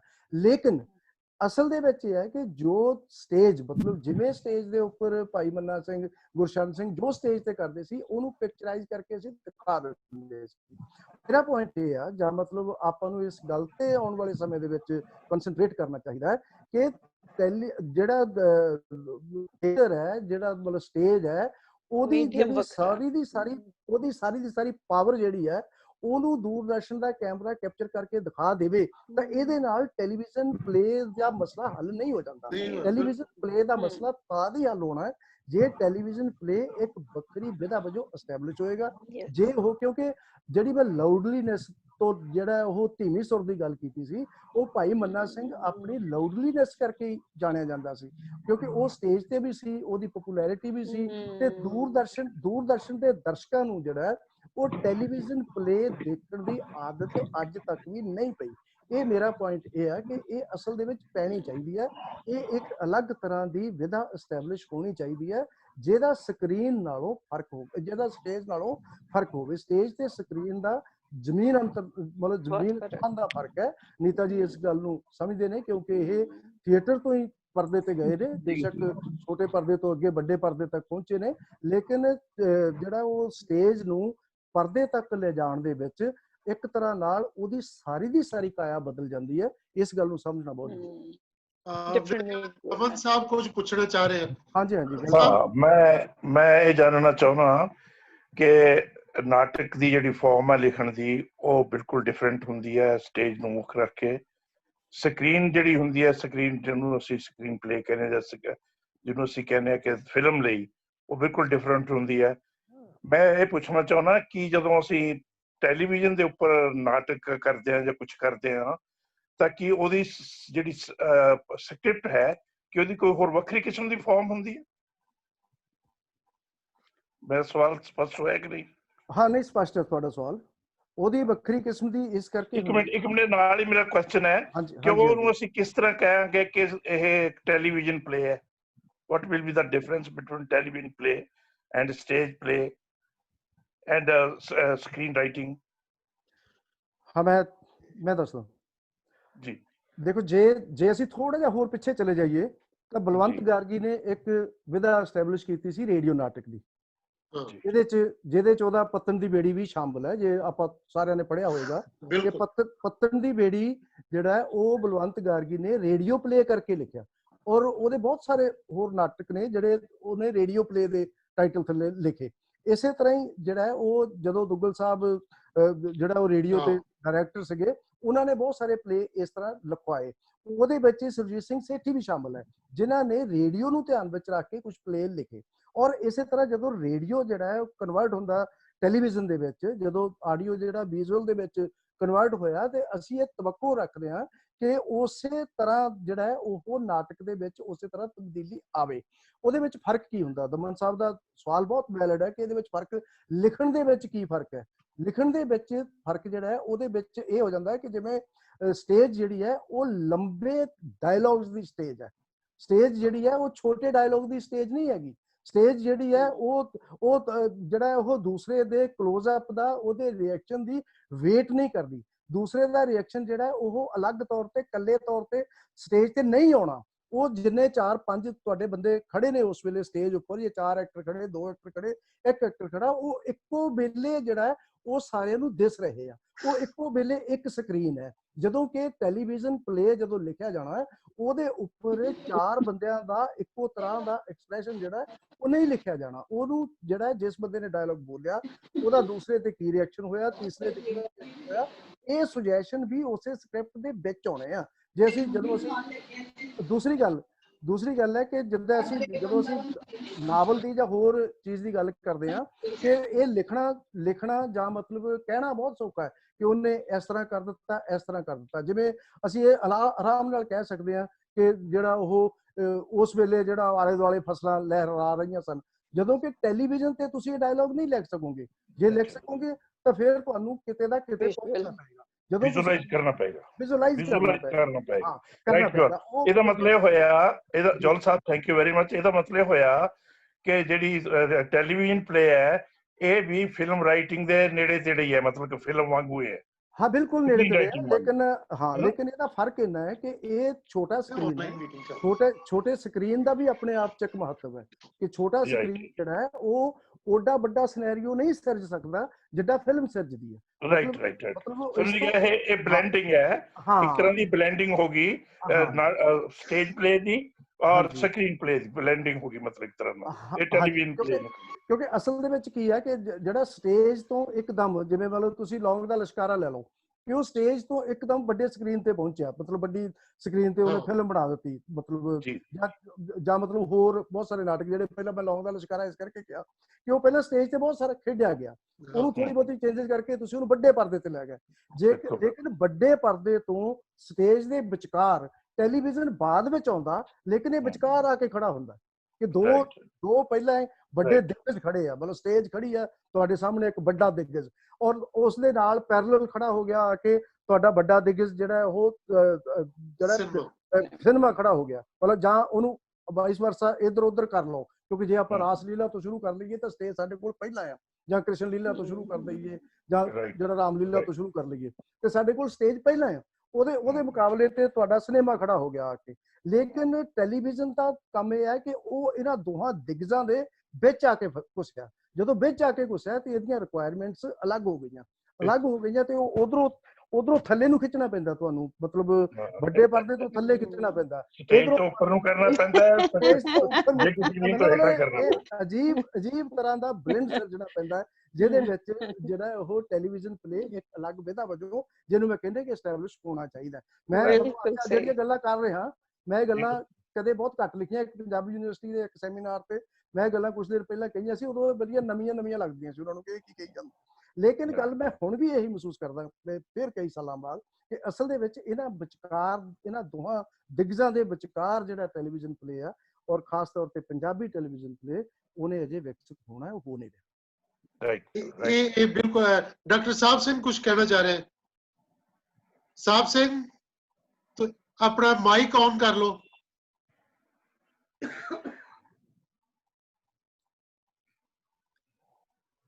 नहीं होया।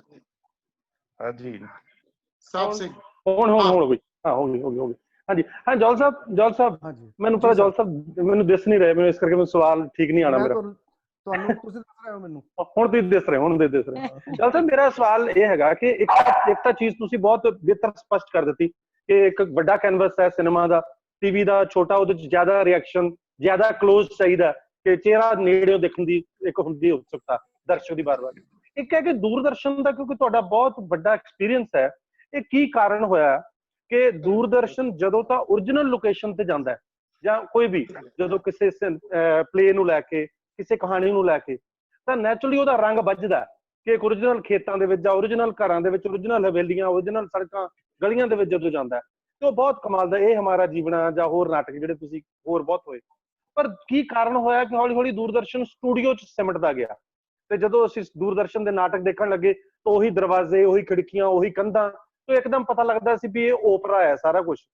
ਉਹ ਕੀ ਕਾਰਨ ਬਣਿਆ ਕਿ ਇਸ ਤਰ੍ਹਾਂ ਦੀ, ਮਤਲਬ ਕਿਉਂਕਿ ਉੱਥੋਂ ਦਰਸ਼ਕ ਜਿਹੜਾ ਉਹ ਹੌਲੀ ਹੌਲੀ ਟੁੱਟਦਾ ਗਿਆ, ਉਹਨੂੰ ਵਿਜ਼ੂਅਲੀ ਜਿਹੜੀ ਉਹ ਰਿਚਨੈਸ ਉਹ ਆਣੀ ਬੰਦ ਹੋ ਗਈ, ਇਹਦਾ ਕੀ ਕਾਰਨ ਹੈ? ਦੇਖੋ ਕਾਰਨ ਤਾਂ ਸਪਸ਼ਟ ਹੈ ਕਿ ਅਸਲ ਦੇ ਵਿੱਚ ਦੋ ਸਿਰਫ ਬਜਟ ਹੈ ਜਾਂ ਹੋਰ ਕੋਈ ਗੱਲ? ਨਹੀਂ, ਦੋਨੋਂ ਗੱਲਾਂ ਨੇ। ਮੈਂ ਇਹੀ ਕਹਿਣ ਲੱਗਾ, ਸਿਰਫ ਬਜਟ ਦਾ ਮਸਲਾ ਨਹੀਂ ਹੁੰਦਾ, ਕਿਉਂਕਿ ਬਜਟ ਜਿਹੜਾ ਹੈ ਉਹਨੂੰ ਵਰਤਣ ਦਾ ਮਸਲਾ ਵੀ ਹੁੰਦਾ, ਕ੍ਰੀਏਟਿਵਿਟੀ ਦਾ ਮਸਲਾ ਵੀ ਹੁੰਦਾ, ਆਰਟ ਡਾਇਰੈਕਸ਼ਨ ਦਾ ਮਸਲਾ ਵੀ ਹੁੰਦਾ, ਕਿਉਂਕਿ ਟੈਲੀਵਿਜ਼ਨ ਨਾਟਕ ਜਿਹੜਾ ਹੈ ਉਹ ਅਸਲ ਦੇ ਵਿੱਚ ਆਰਟ ਡਾਇਰੈਕਸ਼ਨ ਨਾਲ ਜੁੜਿਆ ਹੋਇਆ। ਜਿਵੇਂ ਮੈਂ ਪਹਿਲਾਂ ਗੱਲ ਕੀਤੀ ਸੀ, ਤੁਸੀਂ ਬਾਅਦ ਵਿੱਚ ਜੁਆਇਨ ਕੀਤਾ, ਕਿ ਹਲਵਾ ਇਹੋ ਜਿਹੀ ਕਹਾਣੀ ਸੀ ਜਿਹੜੀ ਹਰਜੀਤ ਸਿੰਘ ਹੋਰਾਂ ਨੇ ਕੀਤੀ ਸੀ, ਜਿਹਦੇ ਵਿੱਚ ਸਟੂਡੀਓ ਦੇ ਵਿੱਚ ਹੀ ਜਿਹੜਾ ਉਹ ਇਸ ਤਰ੍ਹਾਂ ਕੱਚੇ ਕੋਠੇ ਜਿਹੜੇ ਉਹ ਸਿਰਜ ਲਏ ਗਏ, ਜਿਹਦੇ ਵਿੱਚ ਜਿਹੜਾ ਉਹ ਇਦਾਂ ਕੋਠਾ ਵੀ ਬਣਾ ਲਿਆ ਗਿਆ ਕਿ ਜਿਹੜਾ ਉਹਦਾ ਨਾਇਕ ਹੈ ਉਹ ਕੋਠੇ ਦੇ ਉੱਪਰ ਸੁੱਤਾ ਪਿਆ ਤੇ ਉਹਦੀ ਪ੍ਰੇਮਿਕਾ ਉਹਨੂੰ ਜਗਾਉਣ ਲਈ ਆਉਂਦੀ ਹੈ, ਤੇ ਉਸੇ ਸਟੂਡੀਓ ਦੇ ਵਿੱਚ ਜਿਹੜੀਆਂ ਉਹ ਕੁੱਕੜ ਕੁਕੜੀਆਂ ਵੀ ਤੁਰੇ ਫਿਰਦੇ ਨੇ, ਉਸੇ ਸਟੂਡੀਓ 'ਚ ਬੱਕਰੀਆਂ ਵੱਜੀਆਂ ਹੋਈਆਂ ਨੇ, ਉਸੇ ਸਟੂਡੀਓ ਦੇ ਵਿੱਚ ਸੰਨ ਲੱਗਦੀ ਹੈ, ਚੋਰੀ ਹੋ ਜਾਂਦੀ ਹੈ। ਮਤਲਬ ਇਹ ਸਾਰਾ ਕੁਝ ਜਿਹੜਾ ਹੈ ਉਹਦੇ 'ਚ ਆਰਟ ਡਾਇਰੈਕਸ਼ਨ ਸ਼ਾਮਲ ਹੋ ਜਾਂਦੀ ਹੈ। ਨਿਰਾ ਬਜਟ ਜਿਹੜਾ ਉਹਦੇ ਨਾਲ ਕੁਝ ਨਹੀਂ ਬਣਦਾ। ਮੈਂ ਆਪ ਉਹਨਾਂ ਬੰਦਿਆਂ 'ਚੋਂ ਆ ਜਿਹੜੇ ਮਤਲਬ ਜਦੋਂ ਮਤਲਬ ਸਟੂਡੀਓ ਦੇ ਵਿੱਚ ਜਿਹੜਾ ਹੈ ਉਹ ਜਨਮ ਅਸ਼ਟਮੀ ਦਾ ਤਿਉਹਾਰ ਮਨਾਉਣਾ, ਤੇ ਮੈਂ ਜਿਹੜੇ ਉਹ ਵਢਾ ਕੇ ਅੰਬ ਲਾਇਆ ਕਰਤਾਰਪੁਰੋਂ ਜਾ ਕੇ, ਤਾਂ ਕਿ ਸਟੂਡੀਓ ਦੇ ਵਿੱਚ ਓਰੀਜਨਲ ਜਿਹੜਾ ਉਹ ਬਾਗ ਲਗਾਇਆ ਜਾ ਸਕੇ ਤੇ ਉਹਦਾ ਜਿਹੜਾ ਉਸ ਤਰ੍ਹਾਂ ਦਾ ਇਮੇਜ ਸਿਰਜਿਆ ਜਾ ਸਕੇ, ਔਰ ਅਸੀਂ ਉਹ ਸਿਰਜਿਆ। ਮਤਲਬ ਇਸ ਕਰਕੇ ਸਿਰਫ ਜਿਹੜਾ ਉਹ ਬਜਟ ਨਹੀਂ ਹੈਗਾ, ਕਿ ਜਦੋਂ ਕਿ ਉਹਨਾਂ ਅੰਬਾਂ ਦੇ ਉੱਤੇ ਖਰਚਾ ਜਿਹੜਾ ਹੈ ਉਹ 50 ਰੁਪਏ ਦੇ ਰੇੜੇ ਤੋਂ ਬਿਨਾ ਜ਼ਿਆਦਾ ਖਰਚਾ ਆਇਆ ਨਹੀਂ ਸੀਗਾ। ਮੈਂ ਆਪਣੇ ਦੋਸਤ ਦੇ ਬਾਗ ਦੇ ਵਿੱਚੋਂ ਅੰਬ ਵਢਵਾ ਕੇ ਜਿਹੜਾ ਉਹ 50 ਰੁਪਏ ਦੇ ਰੇੜੇ ਉੱਤੇ ਲੱਦ ਕੇ ਸਟੂਡੀਓ 'ਚ ਲਿਆ ਕੇ ਆ ਕੇ ਜਿਹੜਾ ਉਹ ਜਨਮ ਅਸ਼ਟਮੀ ਦੇ ਤਿਉਹਾਰ ਤੇ ਬੜਾ ਵਧੀਆ ਜਿਹੜਾ ਉਹ ਜਿਹਨੂੰ ਆਪਾਂ ਕਹਿੰਦੇ ਕਿ ਗੋਪੀਆਂ ਜਿਹੜੀਆਂ ਉਹ ਨਚਾ ਦਿੱਤੀਆਂ, ਮਤਲਬ ਦੂਸਰੇ ਤਰੀਕੇ ਨਾਲ। ਕਿ ਇਹ ਕੰਮ ਜਿਹੜੇ ਆ ਨਾ ਉਹ ਸਿਰਫ ਬਜਟ ਨਾਲ ਨਹੀਂ ਜੁੜੇ ਹੁੰਦੇ, ਕਿ ਹੌਲੀ ਹੌਲੀ ਜਿਹੜਾ ਉਹ ਦੂਰਦਰਸ਼ਨ ਦੇ ਆਪਣੇ ਜਿਹੜੇ ਪ੍ਰੋਡਿਊਸਰ ਨੇ ਉਹਨਾਂ ਦੀ ਕ੍ਰੀਏਟਿਵਿਟੀ ਵੀ ਹੌਲੀ ਹੌਲੀ ਜਿਹੜੀ ਉਹ ਖਤਮ ਹੁੰਦੀ ਗਈ, ਇਸ ਕਰਕੇ ਕਿ ਜਿਹੜਾ ਉਹ ਸਿਸਟਮ ਦੇ ਵਿੱਚ ਉਸ ਤਰ੍ਹਾਂ ਦੀ ਜਿਹੜੀ ਉਹ ਤੰਦ ਜਿਹੜੀ ਹੈ ਨਾ ਉਹ ਹੌਲੀ ਹੌਲੀ ਖਤਮ ਹੋ ਜਾਂਦੀ ਹੈ। ਕਿਉਂਕਿ ਇੱਕ ਉਮਾਹ ਜਿਹੜਾ ਨਵਾਂ ਕੰਮ ਕਰਨ ਦਾ ਹੁੰਦਾ ਨਾ, ਕਿਉਂਕਿ ਜਿਵੇਂ ਤੁਸੀਂ ਫ੍ਰੀਲਾਂਸਰ ਹੋ, ਤੁਹਾਨੂੰ ਕੁਝ ਨਾ ਕੁਝ ਕਰਨ ਦੀ ਜਿਗਿਆਸਾ ਰਹਿੰਦੀ ਹੈ। ਜਦੋਂ ਕੋਈ ਸਰਕਾਰੀ ਤੰਤਰ ਵਿੱਚ ਚਲਾ ਜਾਂਦਾ ਉਹਦੀ ਹੌਲੀ ਹੌਲੀ ਖਤਮ ਹੋ ਜਾਂਦੀ ਹੈ, ਕਿਉਂਕਿ ਉਹ ਸਿਕਿਉਰ ਹੋ ਜਾਂਦਾ, ਉਹਦੀ ਨੌਕਰੀ ਸਿਕਿਉਰ ਹੋ ਗਈ, ਉਹਦੀ ਤਨਖਾਹ ਸਿਕਿਉਰ ਹੋ ਗਈ। ਤੁਸੀਂ ਕੁਝ ਕਰੋ ਜਾਂ ਨਾ ਕਰੋ, ਤੁਸੀਂ ਪੂਰਾ ਮਹੀਨਾ ਉੱਥੇ ਵਿਹਲੇ ਬੈਠੇ ਰਹੋ, ਤੁਹਾਨੂੰ ਵੀ ਉਨੀ ਹੀ ਤਨਖਾਹ ਮਿਲਣੀ ਹੈ। ਤੁਸੀਂ ਸਾਰਾ ਮਹੀਨਾ ਟੁੱਟ ਮਰਦੇ ਰਹੋ, ਤੁਹਾਨੂੰ ਵੀ ਉਨੀ ਹੀ ਤਨਖਾਹ ਮਿਲਣੀ। 1 ਰੁਪਈਏ ਦਾ ਫਰਕ ਤੱਕ ਨਹੀਂ ਪੈਂਦਾ ਕਿ ਤੁਸੀਂ ਕੀ ਕੀਤਾ ਜਾਂ ਕਿਸੇ ਹੋਰ ਨੇ ਕੀ ਕੀਤਾ।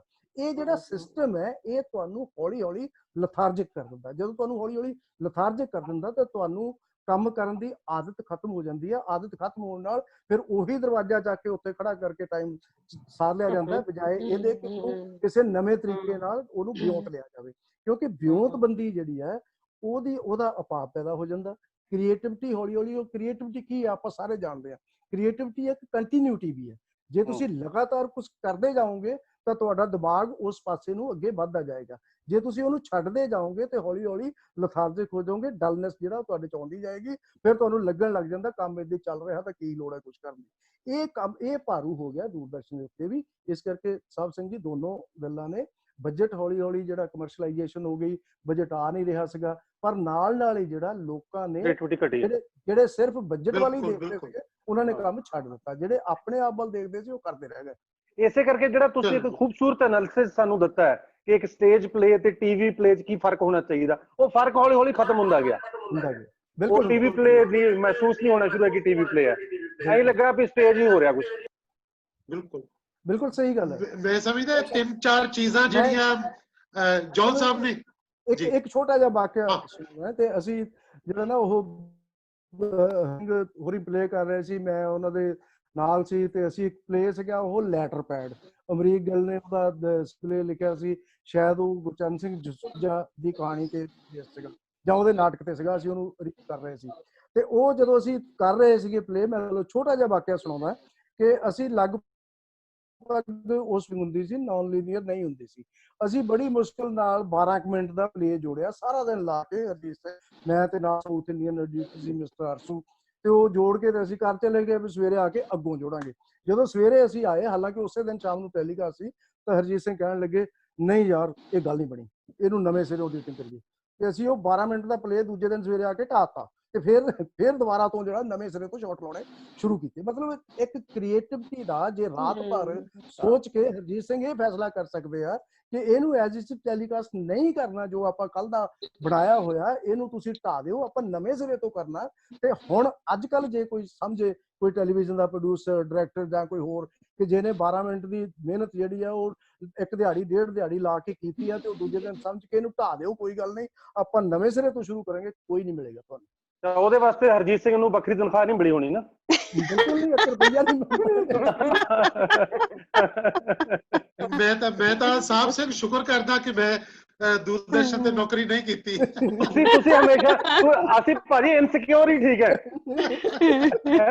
ਅਸੀਂ ਇਨਸਿਕਿਉਰ ਲੋਟ ਹੈ, ਸਾਰੀ ਇਨਸਿਕਿਉਰ ਲੋਟ। ਨਹੀਂ ਪਰ ਮੈਂ ਇੱਕ ਚੀਜ਼ ਦੇਖੋ, ਕ੍ਰੀਏਟਿਵ ਕੰਮ ਕੀਤੇ ਹਰਜੀਤ ਭਾਜੀ ਨੇ ਜਾਂ ਜੌਲ ਸਾਹਿਬ ਸਾਡੇ ਸਾਹਮਣੇ ਬੈਠੇ ਹੋਏ ਆ, ਜਿਨ੍ਹਾਂ ਨੇ ਚੰਗੇ ਕੰਮ ਕੀਤੇ ਉਹਨਾਂ ਦੇ ਕੰਮ ਯਾਦ ਵੀ ਨੇ, ਉਹ ਸਾਡੇ ਦਰਸ਼ਕਾਂ ਦੇ ਕੋਲ ਪਹੁੰਚੇ ਵੀ ਨੇ, ਇਹ 'ਚ ਕੋਈ ਸ਼ੱਕ ਨਹੀਂ। ਮਤਲਬ ਤੇ ਹੈ ਵੀ ਕੰਮ ਕਰਨ ਵਾਲੇ ਲੋਕ ਹੋਣੇ ਚਾਹੀਦੇ ਆ, ਕ੍ਰੀਏਟਿਵ ਲੋਕ ਹੋਣੇ ਚਾਹੀਦੇ ਆ, ਮਿਹਨਤੀ ਲੋਕ ਹੋਣੇ ਚਾਹੀਦੇ ਆ। ਸੋ ਜੌਲ ਸਾਹਿਬ ਨੇ ਜਿਹੜੇ 2-3 ਪੁਆਇੰਟ ਰੇਜ਼ ਕੀਤੇ ਨੇ, ਇੱਕ ਤੇ ਹੈ ਕਿ ਟੀਵੀ ਦਾ ਜਿਹੜਾ ਨਾਟਕ ਹੈ ਉਹ ਆਪਣੇ ਆਪ ਦੇ ਵਿੱਚ ਅਲੱਗ ਵਿਧਾ ਨਹੀਂ ਬਣ ਸਕਿਆ, ਜਿਹਦੀ ਕਿ ਬਹੁਤ ਲੋੜ ਸੀਗੀ, ਜਿਹੜੇ ਹੁਣ ਵੀ ਲੋੜ ਹੈ, ਹਲੇ ਵੀ ਹੈ, ਹੁਣ ਵੀ ਲੋੜ ਹੈ। ਔਰ ਇਹ ਦੂਜੀ ਚੀਜ਼ ਜਿਹੜੀ ਹੋਪ ਇਹਨਾਂ ਜਗਾਈ ਹੈ ਕਿ ਹੁਣ ਜਿਹੜੇ ਕਿ ਪੁਨੀਤ ਸਹਿਗਲ ਹੁਰੀ ਆਏ ਨੇ ਤੇ ਉਹ ਕਿਉਂਕਿ ਇਸ ਫੀਲਡ ਦੇ ਵਿੱਚੋਂ ਨੇ, ਤਾਂ ਉਮੀਦ ਕਰਦੇ ਆ ਕਿ ਹੁਣ ਫੇਰ ਤੋਂ ਚੰਗਾ ਕੰਮ ਵੀ ਫੇਰ ਤੋਂ ਵੀ ਚੰਗਾ ਕੰਮ ਹੋਏਗਾ। ਦਮਨ ਸਾਹਿਬ ਫੇਰ ਕੁਝ ਕਹਿਣਾ ਚਾਹੁੰਦੇ ਆ? ਮੇਰਾ ਇੱਕ ਟੈਕਨੀਕਲ ਸਵਾਲ ਹੈ ਇਸ ਬਾਰੇ ਕਿ ਜਦੋਂ ਅਸੀਂ ਉਸ ਪਲੇ ਨੂੰ, ਚਲੋ ਸਕ੍ਰਿਪਟ ਲਿਖ ਲਈ ਆਪਾਂ, ਉਸ ਪਲੇ ਨੂੰ ਜਦੋਂ ਅਸੀਂ ਸ਼ੂਟ ਕਰਨਾ ਹੈ, ਕੀ ਉਹ ਅਸੀਂ ਪ੍ਰਾਈਵੇਟਲੀ ਸ਼ੂਟ ਕਰਕੇ ਵੀ ਲਿਆ ਸਕਦੇ ਹਾਂ ਜਾਂ ਉਹ ਟੈਲੀਵਿਜ਼ਨ ਤੇ ਹੀ ਸ਼ੂਟ ਹੋਏਗਾ? ਤਿੰਨ ਤਰ੍ਹਾਂ ਦਾ ਸਿਸਟਮ ਚੱਲਦਾ ਦਮਨ ਸਾਹਿਬ ਦੂਰਦਰਸ਼ਨ ਤੇ ਇਸ ਵੇਲੇ ਵੀ, 3 ਤਰ੍ਹਾਂ ਦਾ ਹੀ ਚੱਲਦਾ। ਇੱਕ ਤਾਂ ਇਹ ਹੈ ਕਿ ਦੂਰਦਰਸ਼ਨ ਆਪ ਤੁਹਾਨੂੰ ਆਫਰ ਕਰਦਾ ਹੈ ਕਿ ਆਹ ਪਲੇ ਆ, ਇਹਦਾ ਸਕਰੀਨ ਪਲੇ ਲਿਖ ਦਿਓ, ਅਸੀਂ ਇਹ ਕਰਨਾ ਚਾਹੁੰਦੇ ਹਾਂ, ਉਹ ਤਾਂ ਦੂਰਦਰਸ਼ਨ ਦਾ ਆਪਣਾ ਸਾਰਾ ਕੁਝ ਹੋ ਜਾਂਦਾ। ਦੂਸਰਾ ਸਿਸਟਮ ਹੈਗਾ ਕਿ ਤੁਸੀਂ ਸਪਾਂਸਰਡ ਕੈਟਾਗਰੀ ਜਿਹਨੂੰ ਕਹਿੰਦੇ ਆ, ਉਹ ਤੁਸੀਂ ਆਪਣਾ ਕੋਈ ਵੀ ਪਲੇ ਬਣਾ ਲਓ, ਤੁਸੀਂ ਦੂਰਦਰਸ਼ਨ ਤੋਂ ਜਾ ਕੇ ਇੱਕ ਟਾਈਮ ਸਲੋਟ ਖਰੀਦ ਲਓ, ਅੱਧੇ ਘੰਟੇ ਦਾ, 22 ਮਿੰਟ ਦਾ, ਜਿੰਨੀ ਤੁਹਾਡੀ ਡਿਊਰੇਸ਼ਨ ਹੈ, ਉਹਦੀ ਪੇਮੈਂਟ ਕਰ ਦਿਓ ਦੂਰਦਰਸ਼ਨ ਨੂੰ ਕਿ ਇੰਨੇ 5000-7000 ਰੁਪਇਆ ਤੁਸੀਂ ਉਹਦੇ ਕਮਰਸ਼ੀਅਲ ਟਾਈਮ ਦਾ ਮਤਲਬ ਇਹ ਹੈ ਕਿ ਆਪਣੀ ਉਹਦੇ ਨਾਲ 80 ਸੈਕਿੰਡ ਦੀ, 2 ਮਿੰਟ ਦੀ, 2.5 ਮਿੰਟ ਦੀ ਉਹਦਾ ਪ੍ਰਸਕ੍ਰਾਈਬਡ ਫਾਰਮੈਟ ਹੈਗਾ, ਉਨੀ ਤੁਹਾਨੂੰ ਐਫਸੀਟੀ ਨਹੀਂ ਹੈ, ਫ੍ਰੀ ਕਮਰਸ਼ੀਅਲ ਟਾਈਮ ਐਡ ਇਕੱਠੀ ਕਰਕੇ ਤੁਹਾਨੂੰ ਉਹਦੀ ਰਿਟਰਨ ਮਿਲੇਗੀ, ਉਹ ਤੁਸੀਂ ਲੈ ਲੈਣਾ। ਤੀਸਰਾ ਇੱਕ ਹੋਰ ਸਿਸਟਮ ਹੈ ਜਿਹਦਾ ਮੈਂ ਪਹਿਲਾਂ ਜ਼ਿਕਰ ਕੀਤਾ ਸੀ, ਉਹ ਸੀਗਾ ਕਿ ਇੰਡੀਅਨ ਕਲਾਸਿਕ ਲਿਟਰੇਚਰ ਜਿਹੜਾ ਉਹਦੇ ਤੇ ਬੇਸਡ ਕਹਾਣੀਆਂ ਜਿਹੜੀਆਂ ਉਹਨੂੰ ਤੁਸੀਂ ਬਣਾਉਣਾ। ਉਹ ਮੈਂ ਵੀ ਰੂਪਧਾਰਾ ਆਪਣੇ ਜਸਵੰਤ ਕਮਲ ਹੋਰਾਂ ਦਾ ਨਾਵਲ ਉਹਦੇ ਅੰਡਰ ਮੈਂ ਜਿਹੜਾ ਉਹਦੇ ਚ ਵੀ ਪ੍ਰੋਡਕਸ਼ਨ ਕੀਤੀ ਹੈ, ਉਹਨੂੰ ਕਮਿਸ਼ਨ ਸਿਸਟਮ ਕਹਿੰਦੇ ਆ।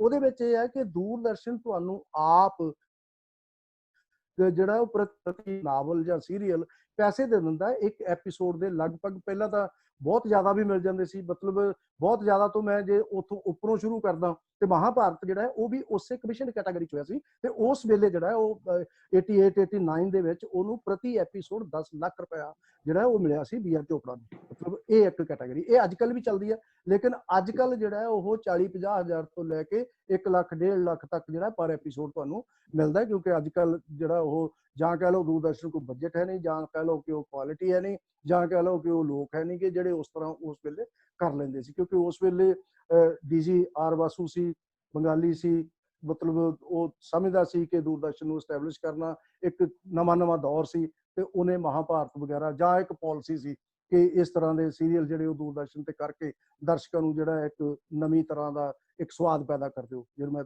ਮੁਤਾਲਿਆ ਬੁਰੇ ਨਹੀਂ, ਮੇਰਾ ਸਵਾਲ ਜੌਲ ਸਾਹਿਬ ਇਹ ਸੀਗਾ, ਮੇਰਾ ਮਤਲਬ ਕਿ 3 ਤਰ੍ਹਾਂ ਦੀਆਂ ਕੈਟਾਗਰੀਆਂ ਨੇ, ਮੇਰੀ ਜਵਾਬ ਸਰ ਪੂਰਾ ਹੋ ਜਾਣਾ ਕਿ 3 ਤਰ੍ਹਾਂ ਦੀਆਂ ਕੈਟਾਗਰੀਆਂ ਨੇ, ਤੁਸੀਂ ਤਿੰਨਾਂ ਚੋਂ ਕੋਈ ਵੀ ਅਡਾਪਟ ਕਰ ਸਕਦੇ।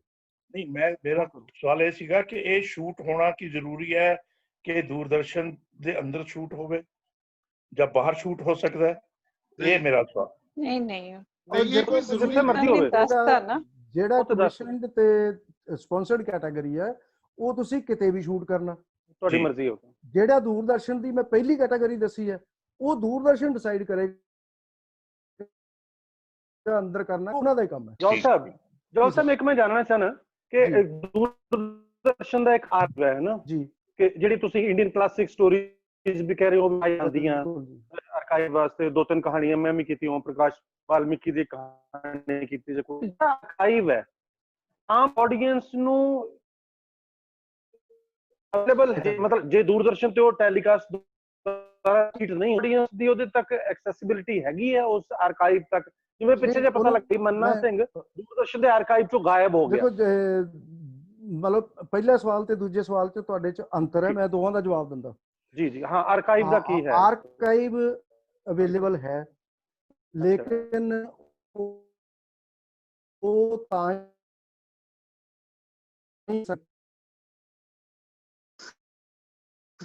ਲੇਕਿਨ ਉਹ ਡੋਮੈਸਟਿਕ ਨਹੀਂ ਮਿਲਦਾ, ਕਮਰਸ਼ੀਅਲ ਨਹੀਂ ਮਿਲਦਾ। ਠੀਕ ਹੈ। ਇੱਕ ਤਾਂ ਭਾਈ ਮੰਨਾ ਸਿੰਘ ਸਮੇਤ ਬਹੁਤ ਕੁਝ ਇਹੋ ਜਿਹਾ ਸੀ ਦੂਰਦਰਸ਼ਨ ਤੇ ਜਿਹੜਾ ਇਸ ਵੇਲੇ ਆਰਕਾਈਵ ਵਿੱਚ ਅਵੇਲੇਬਲ ਨਹੀਂ ਹੈ।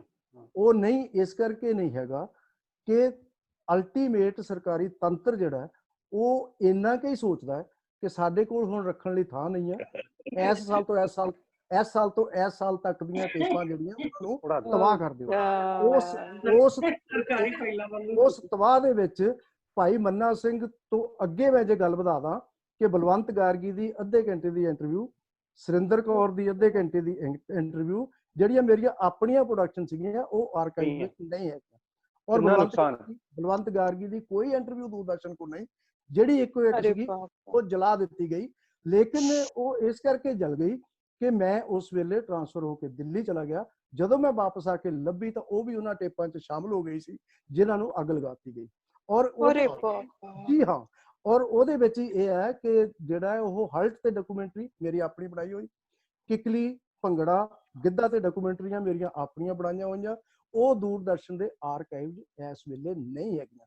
ਔਰ ਇਸ ਤੋਂ ਵੀ ਅੱਗੇ ਮੈਂ ਤੁਹਾਨੂੰ ਰੇਡੀਓ ਦੇ ਆਰਕਾਈਵ ਦੀ ਗੱਲ ਦੱਸਦਾ ਕਿ ਸ਼ਿਵ ਕੁਮਾਰ ਜਿਹਨੇ ਦਰਜਨਾਂ ਪ੍ਰੋਗਰਾਮ ਦੂਰਦਰਸ਼ਨ ਤੇ ਕਦੇ ਕੀਤੇ ਸੀ, ਦੂਰਦਰਸ਼ਨ ਰੇਡੀਓ ਤੇ ਕਦੇ ਕੀਤੇ ਸੀ, ਰੇਡੀਓ ਕੋਲ ਸ਼ਿਵ ਕੁਮਾਰ ਦੀ ਆਪਣੀ ਆਵਾਜ਼ ਵਿੱਚ ਇੱਕ ਵੀ ਕਵਿਤਾ ਗਜ਼ਲ ਨਹੀਂ ਹੈਗੀ, ਉਹਨਾਂ ਨੂੰ ਵੀ ਤਬਾਹ ਕਰ ਦਿੱਤਾ ਗਿਆ। ਜਦੋਂ ਕਿ ਜਿਹੜਾ ਵੀਡੀਓ ਜਿਹੜਾ ਉਹ ਸ਼ਿਵ ਕੁਮਾਰ ਬਟਾਲਵੀ ਦਾ ਅਵੇਲੇਬਲ ਹੈ 7 ਮਿੰਟ ਦਾ, ਉਹ BBC ਦੀ ਰਿਕਾਰਡਿੰਗ ਹੈ ਜਿਹੜੀ ਇੰਡੀਆ ਭਰ ਦੇ ਵਿੱਚ ਹੈ। ਉਸ BBC ਦੀ ਰਿਕਾਰਡਿੰਗ ਜਿਹੜੀ ਅੱਜ ਕੱਲ ਨੈਟ ਤੇ ਅਵੇਲੇਬਲ ਹੈ, ਇਹ ਕਦੇ 89 ਦੇ ਵਿੱਚ ਕਦੇ ਮੈਂ ਤੁਹਾਨੂੰ ਇੱਕ ਡਿਸਕਲੋਜ਼ ਕਰ ਰਿਹਾ ਜਿਹੜੇ ਬਾਰੇ ਮੈਂ ਟ੍ਰਿਬਿਊਨ 'ਚ ਲਿਖ ਵੀ ਚੁੱਕਿਆ। ਜਦੋਂ ਸਿੱਧੂ ਦਮਦਮੀ ਐਡੀਟਰ ਸੀ, ਇੱਕ ਆਰਟੀਕਲ ਮੇਰਾ ਛਪਿਆ ਸੀ, ਉਹ ਸੀ, ਉਹਦਾ ਟਾਈਟਲ ਸੀ ਸ਼ਿਵ ਕੁਮਾਰ ਦੀ ਜਿੰਦਾ ਤਸਵੀਰ।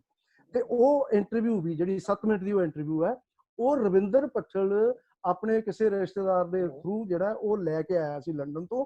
ਔਰ ਉਹੀ ਅਸੀਂ ਜਦੋਂ ਮੈਂ ਤੇ ਸੰਤੋਸ਼ ਨੇ ਇੱਕ ਡਾਕੂਮੈਂਟਰੀ ਬਣਾਈ ਸੀ ਸ਼ਿਵ ਕੁਮਾਰ ਬਟਾਲਵੀ ਤੇ ਦੂਰਦਰਸ਼ਨ ਤੇ, ਪਹਿਲੀ ਵਾਰ ਅਸੀਂ ਉਹਨੂੰ ਯੂਜ਼ ਕੀਤਾ। ਔਰ ਉਸ ਇੰਟਰਵਿਊ ਨੂੰ ਮੈਂ ਜਿਹੜਾ VHS ਤੇ ਰਿਕਾਰਡ ਕਰਕੇ ਅਰੋੜਾ ਬਟਾਲਵੀ ਨੂੰ ਤੇ ਮਿਹਰਬਾਨ ਨੂੰ ਉਹਦੇ ਘਰ ਜਾ ਕੇ ਦੇਖ ਕੇ ਆਇਆ ਸੀ। ਉਹਨਾਂ ਕੋਲ ਵੀ ਉਹੀ ਇੰਟਰਵਿਊ ਤੇ ਉਹੀ ਵੀਡੀਓ ਸੀ, ਹੋਰ ਕੋਈ ਵੀਡੀਓ ਔਰ ਉਹ ਵੀ ਇੰਟਰਵਿਊ ਅੱਜ ਕੱਲ ਨੈਟ ਤੇ ਅਵੇਲੇਬਲ ਹੈ। ਲੇਕਿਨ ਸਾਡੇ ਕੋਲ 89 ਦੇ ਵਿੱਚ ਮੇਰੇ ਕੋਲ ਤੇ ਸੰਤੋਸ਼ ਕੋਲ ਆਈ ਸੀ ਰਵਿੰਦਰ ਪੱਠਲ ਦੇ ਥਰੂ, ਉਹਨਾਂ ਦੇ ਘਰੋਂ ਜਾ ਕੇ ਮੈਂ ਟ੍ਰਾਂਸਫਰ ਕਰਕੇ ਲੈ ਕੇ ਆਇਆ ਸੀ। ਉਸ ਵੇਲੇ ਟ੍ਰਾਂਸਫਰ ਦਾ ਜਿਹੜਾ ਦੂਜੀ ਟੈਕਨੀਕਲਿਟੀਜ਼ ਵੀ ਇਦਾਂ ਦੀਆਂ ਸੀਗੀਆਂ ਕਿ ਸਕਰੀਨ ਉੱਪਰ ਚਲਾ ਕੇ ਮੈਂ ਸਕਰੀਨ ਤੇ ਕੈਮਰਾ ਲੈ ਕੇ ਉਹਨੂੰ ਰਿਕਾਰਡ ਕੀਤਾ ਸੀ। ਉਹੀ ਦੂਰਦਰਸ਼ਨ ਦੀ ਡਾਕੂਮੈਂਟਰੀ ਲੱਗੀ ਹੋਈ ਹੈ ਇਸ ਵੇਲੇ ਜਿਹੜੀ ਦੂਰਦਰਸ਼ਨ ਕੋਲ ਅਵੇਲੇਬਲ ਹੈ। ਉਹ ਵੀਡੀਓ ਆ ਸ਼ਿਵ ਕੁਮਾਰ ਬਟਾਲਵੀ ਦਾ ਜਿਹੜਾ ਮੈਂ ਕੈਮਰੇ ਤੇ ਜਿਹੜਾ ਸਕਰੀਨ ਦੇ ਉੱਤੇ ਕੈਮਰਾ ਲਾ ਕੇ ਸ਼ੂਟ ਕੀਤਾ ਹੋਇਆ ਪੱਟਲ ਦੇ ਘਰ ਬੈਠ ਕੇ।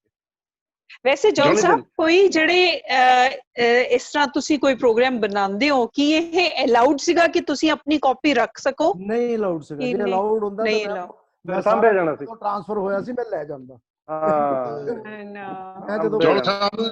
ਜੌਨ ਸਾਹਿਬ ਹਾਂਜੀ ਸਰ, ਜਿਵੇਂ ਸਾਡਾ ਪੰਜਾਬੀ ਨਾਟਕ ਹੈ, ਇਹਦਾ ਜਿਹੜਾ ਮੁੱਖ ਸੁਰ ਜਾਂ ਮੁੱਖ ਸੁਭਾਅ ਹੈ ਇਹ ਐਂਟੀ ਐਸਟੈਬਲਿਸ਼ਮੈਂਟ ਹੈ ਸ਼ੁਰੂ ਤੋਂ ਹੀ, ਪਹਿਲੇ ਨਾਟਕ ਤੋਂ ਲੈ ਕੇ ਹੁਣ ਤੱਕ ਜਿਹੜਾ ਨਾਟਕ ਇਸ ਰੂਪ 'ਚ ਚੱਲ। ਤੇ ਜਿਹੜਾ ਦੂਰਦਰਸ਼ਨ ਹੈ ਇਹ ਸਰਕਾਰੀ ਸਰਪ੍ਰਸਤੀ ਦਾ ਮਾਧਿਅਮ ਹੈ। ਇਹ ਦੋਹਾਂ ਦਾ ਜਿਹੜਾ ਟਕਰਾਅ ਹੈ ਦੋ ਚੀਜ਼ਾਂ ਦਾ, ਇਹ ਵੀ ਕਦੀ ਨਾਟਕ ਦੀ ਚੋਣ ਸਮੇਂ ਜਾਂ ਨਾਟਕ ਦੇ ਟੈਲੀਕਾਸਟ ਸਮੇਂ ਜਾਂ ਪ੍ਰੋਡਕਸ਼ਨ ਸਮੇਂ ਕਿਤੇ ਆੜੇ ਆਇਆ ਇਸ ਚੀਜ਼? ਇਦਾਂ ਦਾ ਕੁਝ ਆੜੇ ਆਉਂਦਾ ਨਹੀਂ ਹੈ। ਗੱਲ ਸਿਰਫ ਕਿਉਂਕਿ ਲਿਟਰੇਚਰ ਇਕੱਲੇ ਨਾਟਕ ਦੀ ਗੱਲ ਨਹੀਂ ਹੈ ਕਿ ਲਿਟਰੇਚਰ ਵੀ ਮਤਲਬ ਕਵਿਤਾ ਹੋਵੇ ਜਾਂ ਕੋਈ ਵੀ ਵਿਧਾ ਹੋਵੇ, ਲਿਟਰੇਚਰ ਦਾ ਮੂਲ ਸੁਭਾਅ ਅਸਲ ਦੇ ਵਿੱਚ ਵਿਦਰੋਹੀ ਸੁਭਾਅ ਹੀ ਹੁੰਦਾ ਹੈ। ਜੇ ਤੁਸੀਂ ਚਾਹੇ ਕਹਾਣੀ ਹੋਵੇ ਉਹਦਾ ਕੋਈ ਮੀਨਿੰਗ ਹੁੰਦਾ ਨਹੀਂ ਹੈ, ਕਿਉਂਕਿ ਲਿਟਰੇਚਰ ਉਹੀ ਹੈ ਜਿਹੜਾ ਆਉਣ ਵਾਲੀਆਂ ਪੀੜ੍ਹੀਆਂ ਨੂੰ ਜਾਂ ਸਦੀਆਂ ਨੂੰ ਰਾਹ ਦਿਖਾਉਂਦਾ। ਔਰ ਇਸ ਵੇਲੇ ਦਾ ਜਿਵੇਂ ਬਹੁਤ ਮਸ਼ਹੂਰ ਜਿਹੜੀ ਉਹ ਗੱਲ ਹੈ ਕਿ ਨਾਮਾਂ ਥਾਵਾਂ ਤੋਂ ਬਿਨਾਂ ਲਿਟਰੇਚਰ ਦੇ ਵਿੱਚ ਸਾਰਾ ਕੁਝ ਜਿਹੜਾ ਉਹ ਝੂਠ ਹੁੰਦਾ, ਤੇ ਜਦੋਂ ਕਿ ਲਿਟਰੇਚਰ ਵਿੱਚ ਸੱਚ ਹੁੰਦਾ, ਜਦੋਂ ਕਿ ਇਤਿਹਾਸ ਵਿੱਚ ਨਾਮਾਂ ਥਾਵਾਂ ਤੋਂ ਬਿਨਾਂ ਬਾਕੀ ਸਾਰਾ ਕੁਝ ਝੂਠ ਹੁੰਦਾ। ਇਸ ਕਰਕੇ ਇਤਿਹਾਸ ਦਾ ਤੇ ਸਾਹਿਤ ਦਾ ਇਹ ਬੇਸਿਕ ਫਰਕ ਹੁੰਦਾ ਹੈ ਕਿ ਇੱਕ ਨਾਂ ਥਾਂ ਜਿਹੜੇ ਆ ਉਹੀ ਅਸਲੀ ਹੁੰਦੇ ਆ, ਬਾਕੀ ਝੂਠ ਸੱਚ ਜਿਹੜਾ ਉਹ ਲਿਟਰੇਚਰ 'ਚ ਸੱਚ ਹੁੰਦਾ ਹੈ, ਜਦੋਂ ਕਿ ਇਤਿਹਾਸ ਵਿੱਚ ਝੂਠ ਹੁੰਦਾ ਹੈ। ਉਹ ਐਸਟੈਬਲਿਸ਼ਮੈਂਟ ਨੇ ਆਪਣੇ ਹਿਸਾਬ ਨਾਲ ਲਿਖਾਇਆ ਹੁੰਦਾ। ਇਸ ਕਰਕੇ ਇਦਾਂ ਦੀ ਕੋਈ ਗੱਲ ਆੜੇ ਆਉਂਦੀ ਨਹੀਂ ਹੈ। ਦੂਜੀ ਗੱਲ ਮੈਂ ਸੰਤੋਖ ਸਿੰਘ ਧੀਰ ਹੋਰਾਂ ਨੂੰ ਕੋਟ ਕਰ ਦਿੰਦਾ ਇਸ ਮਾਮਲੇ 'ਚ ਕਿ ਧੀਰ ਸਾਹਿਬ ਇਹ ਕਹਿੰਦੇ ਹੁੰਦੇ ਸੀਗੇ ਹਮੇਸ਼ਾ ਹੀ ਕਿ ਅਸਲ ਦੇ ਵਿੱਚ ਤੁਹਾਨੂੰ ਗੱਲ ਕਹਿਣ ਦੀ ਚਲਾਕੀ ਆਉਣੀ ਚਾਹੀਦੀ ਹੈ। ਜੇ ਤੁਹਾਨੂੰ ਗੱਲ ਕਹਿਣ ਦੀ ਚਲਾਕੀ ਆਉਂਦੀ ਹੈ ਤੇ ਤੁਸੀਂ ਵੱਡੀ ਤੋਂ ਵੱਡੀ ਗੱਲ ਵੀ ਐਸਟੈਬਲਿਸ਼ਮੈਂਟ ਨੂੰ ਇਹਨਾਂ ਹੀ ਮਾਧਿਅਮਾਂ ਰਾਹੀਂ ਕਹਿ ਸਕਦੇ ਆ, ਜਿਹੜੇ ਮਾਧਿਅਮਾਂ ਨੂੰ ਤੁਸੀਂ ਸਮਝਦੇ ਆ ਕਿ ਸਰਕਾਰੀ ਮਾਧਿਅਮ ਹੈ। ਔਰ ਅਸੀਂ ਇਹ ਕਹਿੰਦੇ ਰਹੇ ਹਾਂ। ਹੁਣ ਮੈਂ ਇੱਕ ਆਪਣੀ ਗੱਲ ਦੁਬਾਰਾ ਕਰ ਦਿੰਦਾ ਕਿ ਸ਼ਹੀਦ ਭਗਤ ਸਿੰਘ ਤੇ ਇੱਕ ਮੇਰੀ ਡਾਕੂਮੈਂਟਰੀ ਹੈ ਅਗਨੀ ਦੀਕਸ਼ਾ, ਹਿੰਦੀ ਵਿੱਚ ਬਣੀ ਸੀ। ਉਹਦੀ ਸਕ੍ਰਿਪਟਿੰਗ ਕੀਤੀ ਸੀ ਮਦਨ ਗੋਪਾਲ ਸਿੰਘ ਨੇ, ਜਿਹੜੇ ਦਿੱਲੀ ਯੂਨੀਵਰਸਿਟੀ 'ਚ ਕਹਿੰਦੇ ਡਾਕਟਰ ਹਰਭਜਨ ਸਿੰਘ ਉਹਨਾਂ ਦੇ ਬੇਟੇ ਨੇ, ਅੱਜ ਕੱਲ੍ਹ ਸੂਫੀ ਗਾਇਕ ਨੇ। ਔਰ ਉਸ ਡਾਕੂਮੈਂਟਰੀ ਦਾ ਮੈਂ ਆਖਰੀ ਸੈਂਟੈਂਸ ਤੁਹਾਨੂੰ ਦੱਸਦਾ ਕਿ ਆਖਰੀ ਸੈਂਟੈਂਸ ਸੀਗਾ ਕਿ ਸ਼ਹੀਦ ਭਗਤ ਸਿੰਘ ਨੇ ਇਹ ਗੱਲ ਕਹੀ ਸੀ ਕਿ ਅਗਰ ਇਸ ਦੇਸ਼ ਨੂੰ ਆਜ਼ਾਦੀ ਕਿਸੇ ਸਜੀ ਸਜਾਈ ਦੁਲਹਨ ਵਾਂਗ ਮਿਲੀ ਤਾਂ ਇਹ ਇਸ ਦੇਸ਼ ਦੀ ਬਦਕਿਸਮਤੀ ਹੋਏਗੀ। ਇਹ ਮੇਰੀ ਡਾਕੂਮੈਂਟਰੀ 'ਚ ਟੈਲੀਕਾਸਟ ਹੋਈ ਹੈ ਦੂਰਦਰਸ਼ਨ ਤੋਂ 89 'ਚ। ਜਿਵੇਂ ਮੈਂ ਪਹਿਲਾਂ ਗੱਲ ਕਰਕੇ ਹਟਿਆ ਕਿ ਉਸ ਵੇਲੇ ਦੂਰਦਰਸ਼ਨ ਦੇ ਡੀਜੀ ਭਾਸਕਰ ਘੋਸ਼ ਸੀਗੇ ਤੇ ਭਾਸਕਰ ਘੋਸ਼ ਨੇ ਉਸ ਡਾਕੂਮੈਂਟਰੀ ਦੀ ਸਰਾਹਨਾ ਕੀਤੀ ਸੀ ਔਰ ਉਹ ਦੂਰਦਰਸ਼ਨ ਜਲੰਧਰ ਆਏ ਸੀ 89 ਦੇ ਵਿੱਚ। ਲੇਕਿਨ ਇੱਕ ਗੱਲ ਮੈਂ ਜਿਹੜੀ ਮੇਰੇ ਆਪਣੇ ਖਿਲਾਫ ਗੱਲ ਹੈ ਮੈਂ ਉਹ ਵੀ ਸਾਂਝਾ ਕਰਨੀ ਚਾਹੁੰਦਾ, ਮੈਂ ਲਿਖ ਵੀ ਚੁੱਕਿਆ ਇਹ ਕਿ ਉਹਨਾਂ ਨੇ, ਲੇਕਿਨ ਜਦੋਂ ਉਹਨਾਂ ਨੇ ਮੀਟਿੰਗ 'ਚ ਆ ਕੇ ਪੁੱਛਿਆ ਕਿ ਡਾਕੂਮੈਂਟਰੀ ਕਿਹਨੇ ਬਣਾਈ ਸੀ ਤੇ ਜਿਹੜਾ ਉਹ ਪੰਡਿਤ ਜੀ ਸੀਗੇ ਉਸ ਵੇਲੇ ML ਪੰਡਿਤ ਡਾਇਰੈਕਟਰ, ਉਹਨਾਂ ਨੇ ਕਿਹਾ ਜੌਹਲ ਨੇ ਬਣਾਈ ਸੀ। ਮੈਂ ਹਾਂ, ਤੇ ਮੈਂ ਖੜਾ ਕਿਹਾ ਹਾਂਜੀ ਮੇਰੀ ਪ੍ਰੋਡਕਸ਼ਨ ਹੈ।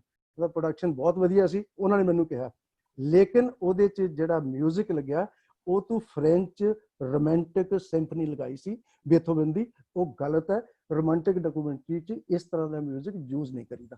ਵਾਹ, ਇਹ ਮੈਂ ਆਪਣੀ ਗੱਲ ਤੁਹਾਨੂੰ ਲਿਖ ਵੀ ਚੁੱਕਿਆ ਕਿ ਮੈਨੂੰ ਜਿਹੜਾ ਉਹ ਭਾਸਕਰ ਘੋਸ਼ ਨੇ, ਜਿਹੜਾ ਉਸ ਵੇਲੇ DGC ਬਾਅਦ ਚੋਂ ਛੱਡ ਕੇ ਚਲੇ ਗਏ, ਉਹਨਾਂ ਨੇ ਜਿਹੜਾ ਇਹ ਗੱਲ ਮੈਨੂੰ ਕਹੀ ਔਰ ਮੈਨੂੰ ਅੱਜ ਤੱਕ ਮੈਂ ਇਹ ਗੱਲ ਮਾਣ ਨਾਲ ਹੀ ਦੱਸਦਾ, ਮੈਨੂੰ ਕੋਈ ਇਹਦੇ 'ਚ ਸ਼ਰਮ ਨਹੀਂ।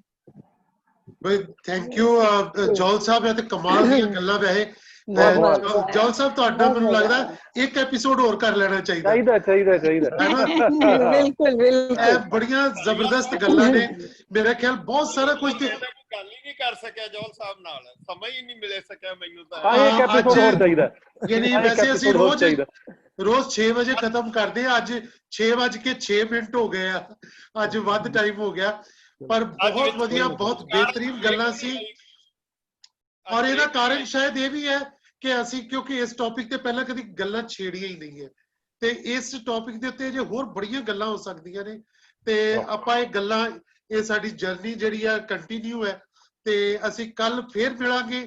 ਕੱਲ ਸਾਡੇ ਨਾਲ ਸੁਰਜੀਤ ਪਾਤਰ ਹੋਰੀ ਜੁੜਨਗੇ ਕੱਲ ਸ਼ਾਮ 5 ਵਜੇ ਔਰ ਅਸੀਂ ਜਿਹੜੀਆਂ ਨਾਟਕ ਦੀ ਅਡਾਪਟੇਸ਼ਨ ਜਿਹੜੀ ਹੈ ਔਰ ਨਾਟਕੀ ਗੀਤ ਜਿਹੜੇ ਆ ਉਹ ਪਾਤਰ ਸਾਹਿਬ ਕਿਵੇਂ ਸਾਰੀ ਕੋਈ ਸਿਰਜਣਾ ਕਰਦੇ ਆ, ਅਡਾਪਟੇਸ਼ਨਸ ਦਾ ਕੀ ਮੁਹਾਵਰਾ ਬਣਦਾ ਹੈ, ਆਪਾਂ ਕੱਲ ਠੀਕ 5 ਵਜੇ ਪਾਤਰ ਸਾਹਿਬ ਨਾਲ ਨਾਟਕੀ ਅਡਾਪਟੇਸ਼ਨਸ ਜਿਹੜੀਆਂ ਉਹਦੇ ਬਾਰੇ ਗੱਲਾਂ ਕਰਾਂਗੇ। ਜੌਲ ਸਾਹਿਬ ਬਹੁਤ ਬਹੁਤ ਸ਼ੁਕਰੀਆ, ਤੁਸੀਂ ਬਹੁਤ ਸੋਹਣੀਆਂ ਗੱਲਾਂ thank you Jaul sahib, thank you, ਬਹੁਤ ਅੱਛਾ ਲੱਗਾ। ਸੋਹਣੀਆਂ ਵੀ ਤੇ ਨਵੀਆਂ ਗੱਲਾਂ ਵੀ ਕੀਤੀਆਂ ਤੁਸੀਂ, ਮਿਹਰਬਾਨੀ, ਥੈਂਕ ਯੂ, ਤੁਸੀਂ ਮੈਨੂੰ ਮੌਕਾ ਦਿੱਤਾ। ਸ਼ੁਕਰੀਆ ਦੋਸਤੋ ਤੁਹਾਡਾ ਸਾਰਿਆਂ ਦਾ। ਅੱਜ ਨੀਰਜ ਜੀ ਵੀ ਜੁੜੇ ਹੋਏ ਸਾਡੇ ਨਾਲ, ਇਮੈਨੂਅਲ, ਜਗਦੀਪ ਸੰਧੂ ਹੈ ਨਾ, ਸਾਰੇ ਦੋਸਤਾਂ ਦਾ, ਜਗਜੀਤ ਸਰੀਨ ਹੁਣੀ ਵੀ ਆ ਗਏ। ਸੋ ਸਾਰਿਆਂ ਦਾ ਬਹੁਤ ਸ਼ੁਕਰੀਆ, ਬਹੁਤ ਸ਼ੁਕਰੀਆ ਤੇ ਫਿਰ ਕੱਲ ਮਿਲਾਂਗੇ 5 ਤੋਂ 6 ਫੇਰ। ਵਧੀਆ, ਮੁਬਾਰਕ। Thank you Jaul sahib, thank you sir, thank you. Daman sahib ਤੁਸੀਂ ਆਪਣਾ